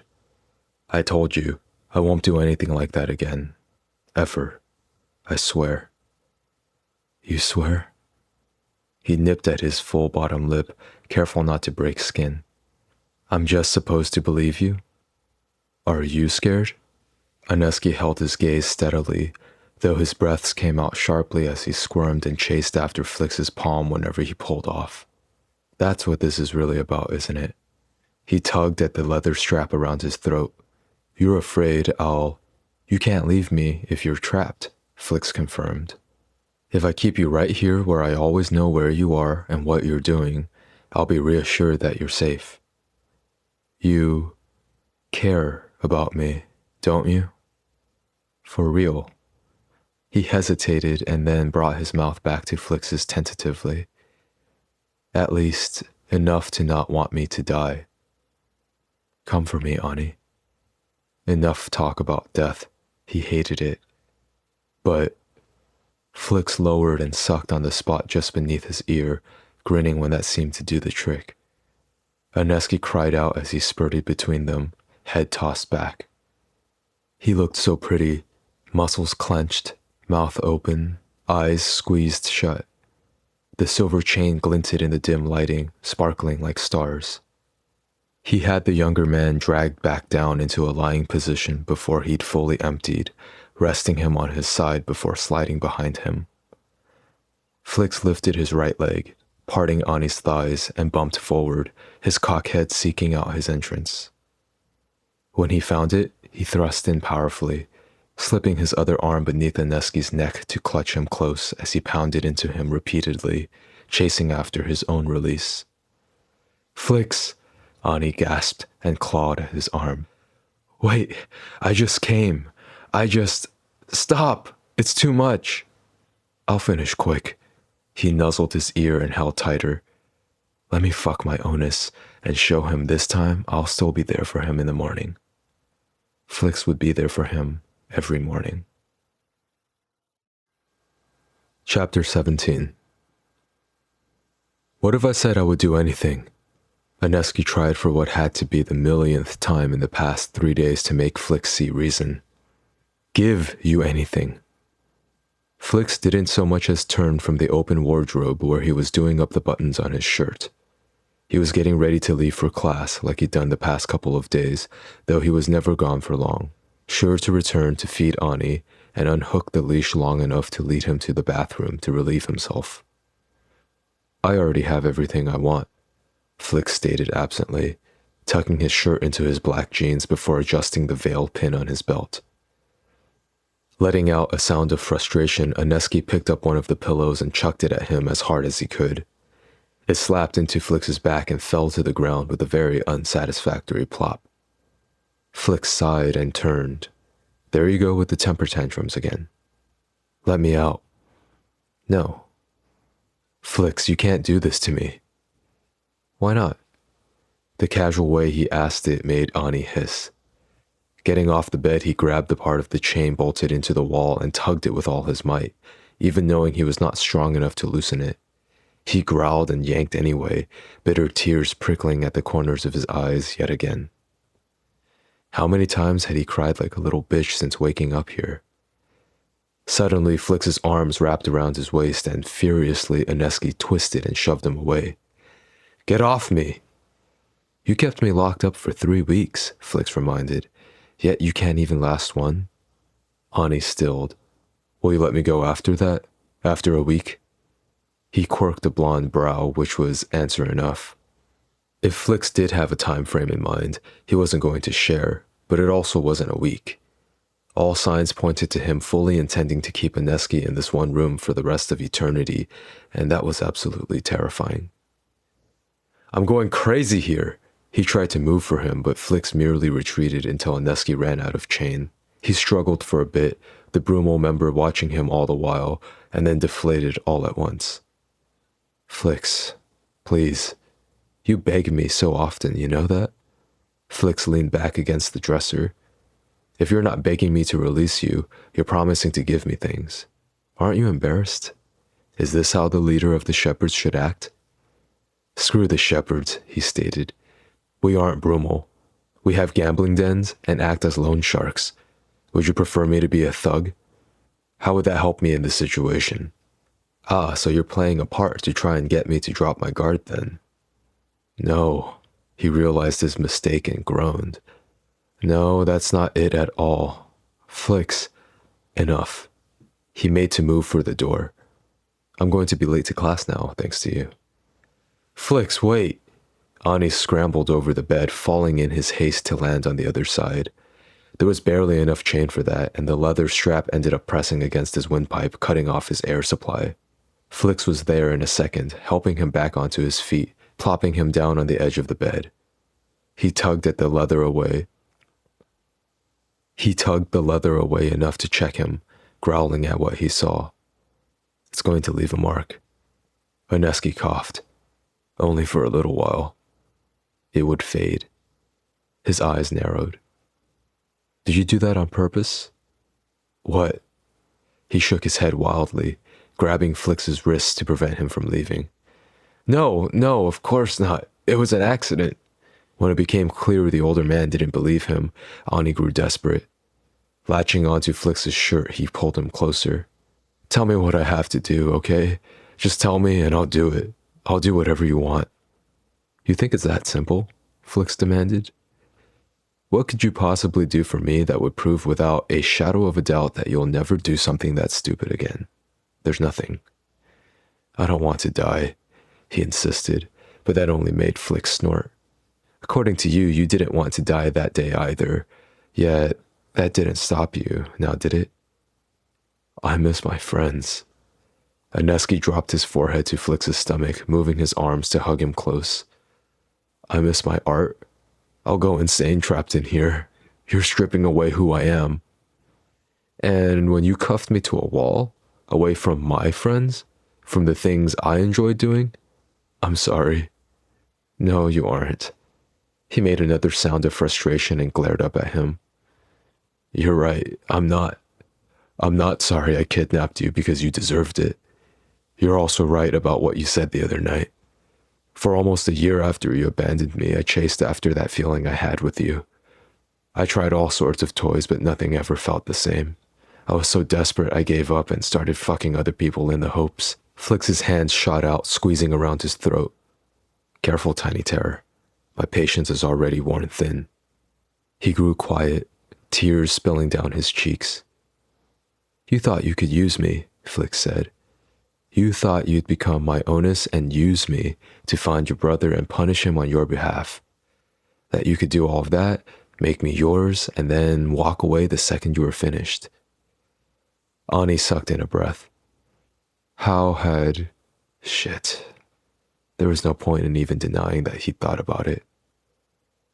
So what if I did? He ended up saying instead. You would have deserved it. You should know what it feels like to... Do you love me, Ani? Flix asked suddenly. Did I break your heart? He swallowed the lump in his throat. No matter which way I answer that, you'll just use my reply against me. If he confessed that he did, would Flix laugh and leave him after all? Was that what this was all a lead-up for? Was he planning on making Ani fall for him all over again just so he could vanish a second time? And what if he denied it? If he lied and said he didn't love him, would that just piss the Brummel member off more? Good light. It could result in the same end where Flix left him on his own again anyway. There's no good answer, Arneski settled on. You'll beat me either way. You were never going to win, Flix corrected. Never. So your grand plan on besting me is keeping me chained like this forever? Ani shook his head. What about when I get sick? Or start to get fat because I can't walk more than 3 feet on the right side of the bed? When I go legitimately insane from having nothing and no one to look at or interact with but you? Hell, Flix, you won't even give me sculpting materials. I can't live like this. Flix's gaze hardened, and Arneski rushed on before he could misconstrue that last statement. I'm always begging you? Fine. Yes, and I'll keep doing it until you see reason. Please, Batessi. Please, I'm begging you. Just let me off the leash, that's all. I won't go anywhere without your permission. I'll do whatever you ask of me. I'll be good, for God's sake, just get this thing off me. Flix's multi-slate rang, and Ani's heart sank. No. He tried to hold on to him, but the Brummel member was stronger, pulling away and moving for the door. Flix. He paused with his hand on the knob and then exhaled slowly before glancing back at Arneski with an unreadable expression. I'll think about it, okay? I don't want... He seemed to struggle with the right words and eventually stated, I don't like it when you're miserable. Okay. Ani nodded because this was more than he'd had a moment prior. This was a chance, and he'd take anything he could get at this stage. In many ways, Flix was right to distrust him, as much as he hated admitting it. Without another word, Flix turned on his heels and left. Arneski slumped forward, his elbows dropping to his knees, head falling into his hands as a tiny sob escaped him. He really was pathetic, wasn't he?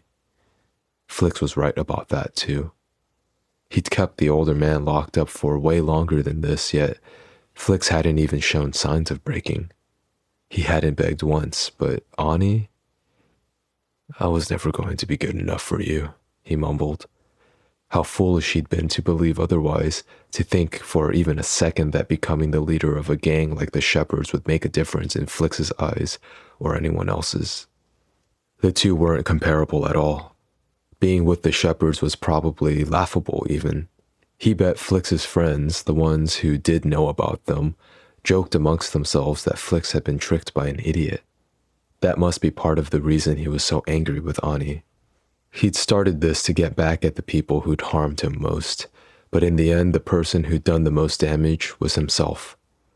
He really should have just moved on with his life and been satisfied with that. Now, how did knowing that Russ had left him of his own volition make him feel? Not any better, that was for certain. He couldn't even be glad that at least he wasn't dead. It probably made him a monster, but Aneski actually wished he was. That would be better. Better than this. Better than having to hear that Russ had never given two shits about him, ever. Growing up, they hadn't exactly been close, but Ani had always assumed that was because Russ was under a lot of pressure. He'd been forced to take on a parental role and provide for them both after their father's death.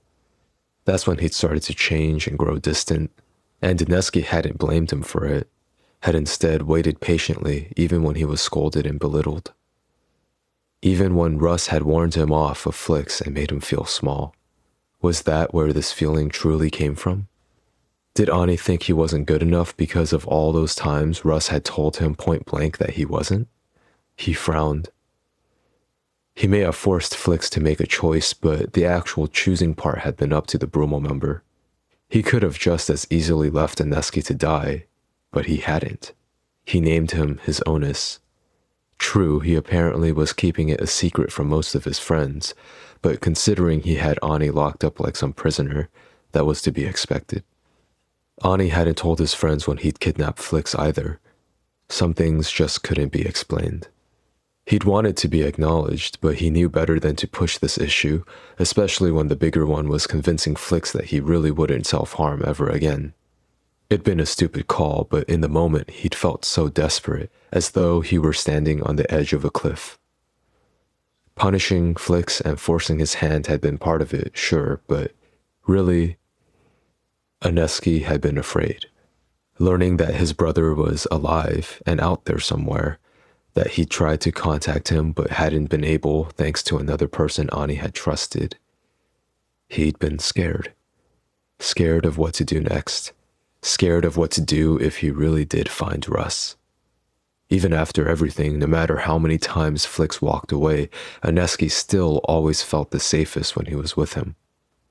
So yeah, he'd made an idiotic decision in the spur of the moment, but it'd been a cry for help. A cry for Flix.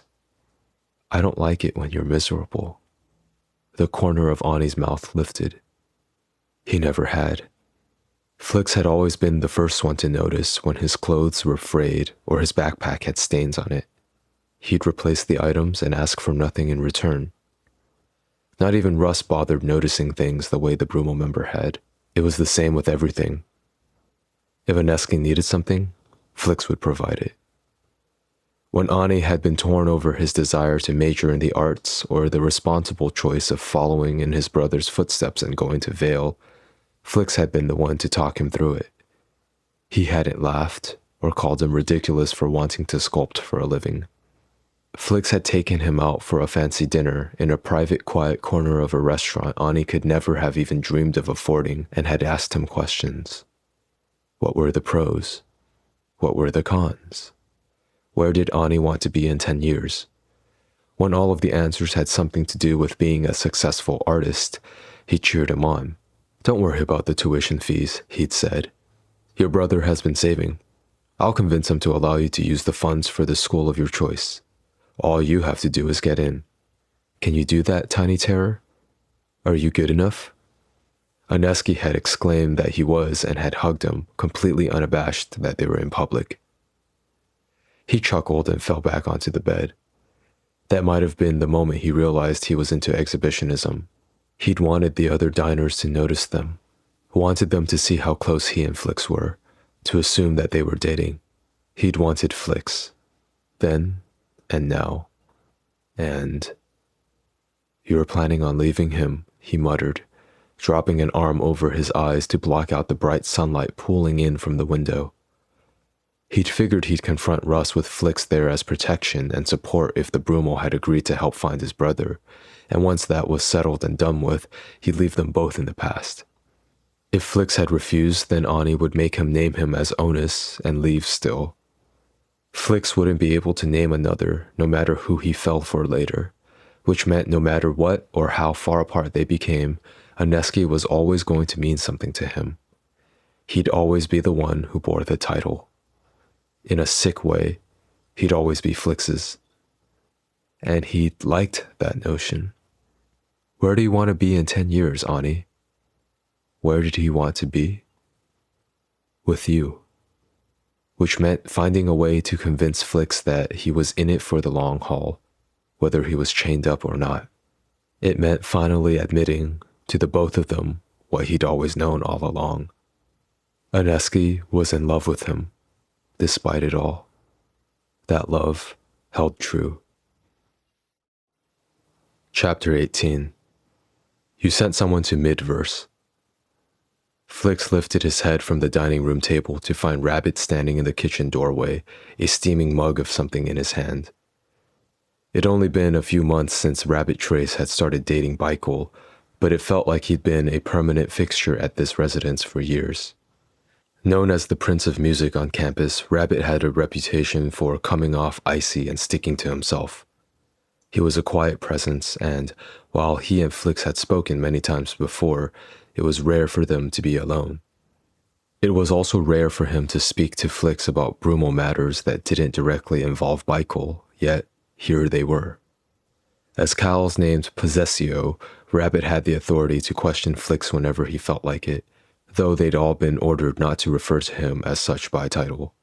Apparently, Rabbit wasn't fond of it. My onus begged me to claim him, Flix said as the other man entered and took the seat across from him. He was after the title more than anything else. Rabbit sipped at his drink. Are you asking me why I'm so opposed to hearing mine? He considered that and then shook his head. I think I'm just trying to sort through everything and make sense of it all. What's to make sense of? Your onus stabbed himself, did he not? That kind of desperation speaks for itself.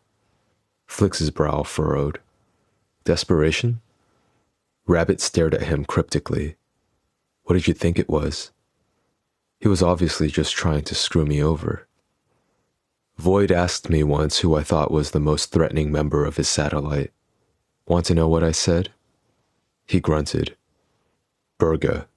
It's Kaz when people don't know any better, but you've gotten close enough to us to see. Burga is hands down the scariest of us all. Ironic? How so? While you were on vacation, that's what Burga said about you. Flix sensed the trap too late. In his defense, however, his best friend had failed to provide him with that information. I had no idea he'd spoken with you about me. He and I are in agreement in any case. Rabbit set his mug down lightly. You're definitely the biggest threat in the satellite, Flix. I have gotten close enough to see you. It's always the quiet ones, he muttered, not liking the sound of that. Still, it was too soon to jump to conclusions. Rabbit might have picked up on the fact that Flix was hiding something, but that didn't mean he knew about his shout abilities. If he did, surely he would have told Baikel. Only a Brummel member would take someone shoving a knife in their own gut as a personal attack, Rabbit said coolly. You're all incredibly fucked up, you know that? How Vitality keeps functioning is beyond me. But then, I guess everyone has their demons. Your onus is no different. I assume that's why you sent Hale to Midvest. If there's something I can help you with, let me know. Didn't you just say I'm a threat? Rabbit smiled. I said you're the biggest threat in the Brummel, not to the Brummel. If I thought otherwise, we'd be having an entirely different conversation right now. Flix's eyes narrowed. What exactly is it you think you know about me, Trace? Let's just say you aren't the only one good at faking their true disposition. My mother trained me to deceive the press. What about you? Did you learn from your parents as well? Rabbit Trace was the son of the infamous musician December Trace. As such, he'd spent pretty much all of his life in the limelight, at first because of her, and later, once it was discovered he was also a prodigy at the baiska, the instrument they both played. When he was alone or on campus, Rabbit still acted the same way he always did, aloof and arrogant. But when Flix saw him with Baikel, he was different, relaxed and expressive. You're fishing. The fact he was asking about his parents meant Rabbit didn't yet know if they were involved. Whether or not he truly knew about Flick's being an active shout, he still didn't know how deeply that secret ran. My relationship with my mother isn't like yours. No, he agreed. I heard the two of you get along. I'm a bit jealous, if I'm being honest. The relationship you have with her and the one Michael had with his father, I've never experienced parental affection like that. Flix tipped his head. You're very chatty today. Am I? He hummed. Perhaps I'm just bored. Ah, there it was. You know him, don't you? Flix had been careful, only telling Michael and Berga about Aneski, and only because he'd had no choice but to. The Dominus had to approve and recognize his named onus, and he'd needed Berga to act as a witness. No one else was supposed to know, but he'd figured Cal would leak it to Rabbit, considering the two of them supposedly kept nothing from each other. Aneski and I have crossed paths once or twice, Rabbit confirmed. Though I wouldn't consider us friends. Would you consider yourselves enemies then? He laughed. Nothing so dramatic as that. We're more acquaintances than anything. He's a rising star in the art world, and I'm the Prince of Music, yeah. So, what, you've met at events? He's come to one or two of my performances, Rabbit replied. And I've been to a couple of his gallery showings. He gave him a knowing look. You've never been though, have you? You clearly know the answer to that question. It'd been rhetorical after all. If you had, you would have noticed, that's all. Noticed what? You're in most of his exhibitions in one form or another. The last time, it was a sculpture of half your face. It's honestly surprising more people haven't put two and two together, but I suppose that's probably due to the fact none of the satellite are all that big in the art scene. It was certainly more something Kalevra Dr, the prince of the planet, and his people would be interested in. The reason Flix hadn't gone was a bit more personal, though. He'd been trying to keep his distance. Arriving at the guy's personal showing would have been counterproductive, no matter how he spun it. If you've got something to say about Ani, get on with it. He was risking being rude now, but Rabbit was towing the line. Ease your hackles, Rabbit said. I just figured I could offer you some advice as an artist myself. Since you've gone so far as to order men to the other side of the planet for him, it's obvious that, forced hand or not, you care about your onus. But if you're not interested in hearing my suggestions... He planted his palms on the glass surface of the table and rose to his feet regally. Everything about Rabbit was like that. Graceful, dignified, and majestic. A more perfect match for the king of the Brummel didn't exist. Unfortunately, he was intelligent too. Flix sighed. All right, tell me. He loathed the idea of someone else teaching him about what was his, but he had to admit there was very little he understood about an artist or their inner workings. When they'd been younger, he'd encouraged Ani to chase after his passion, but aside from a few smaller sculptures made with cheap clay, he hadn't really seen any of the other guys' work. That had really only started to develop when he'd attended guest, and partway through that first year, Flix had left him, so...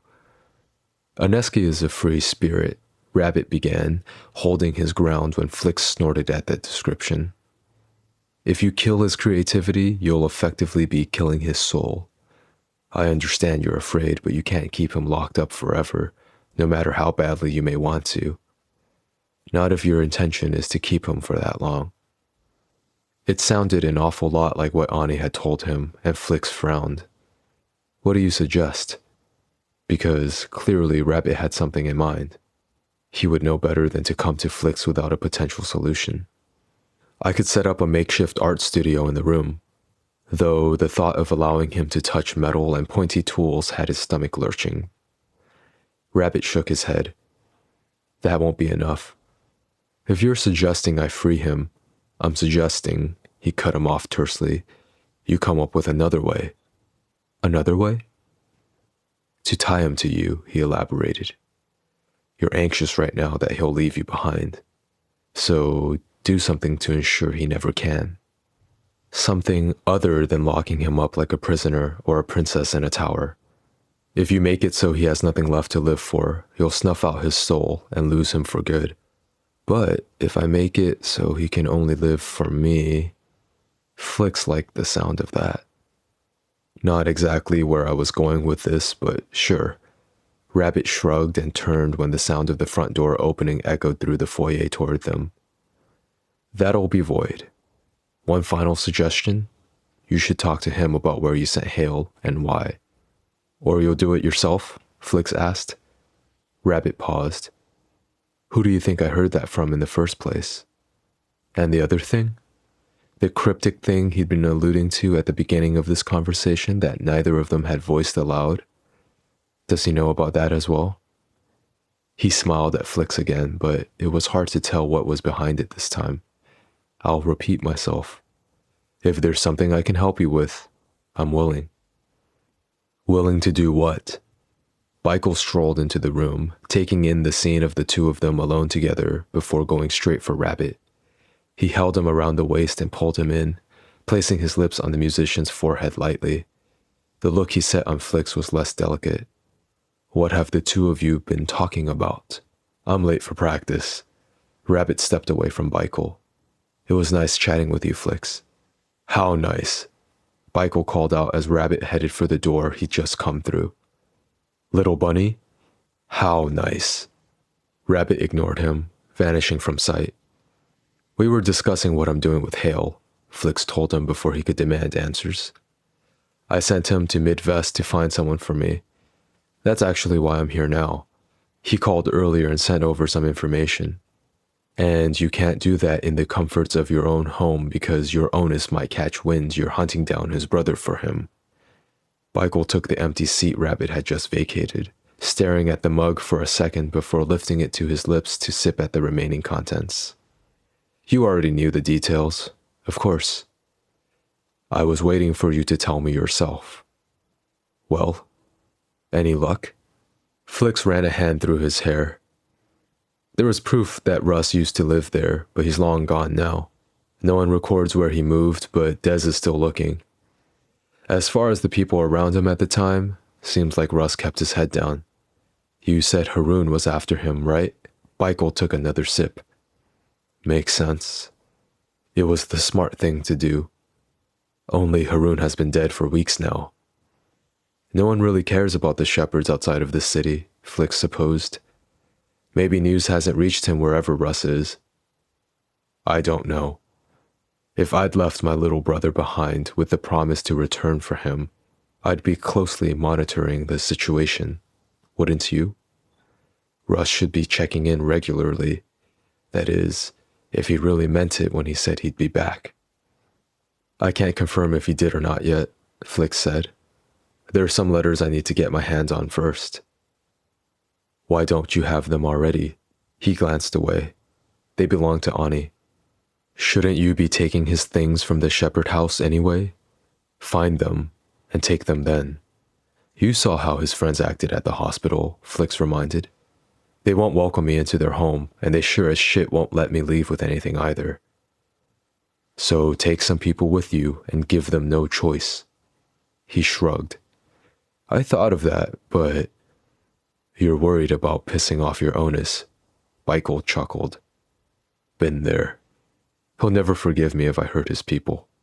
Take him there himself then, he said, like it was the obvious solution, not backing down when Flicks glowered at him. What? You know you'll have to if you want to get anything done. I assume Rabbit has already explained to you why it's foolish to try and lock Aneski up in the first place. An onus is a partner, Flicks. He's yours, but he isn't property. Loosen the reins a little. Everyone's acting like I've kept him chained to my bed for months when it hasn't even been a week, he drawled. He's chained to your bed? Whatever, Flicks stood. I've got to go.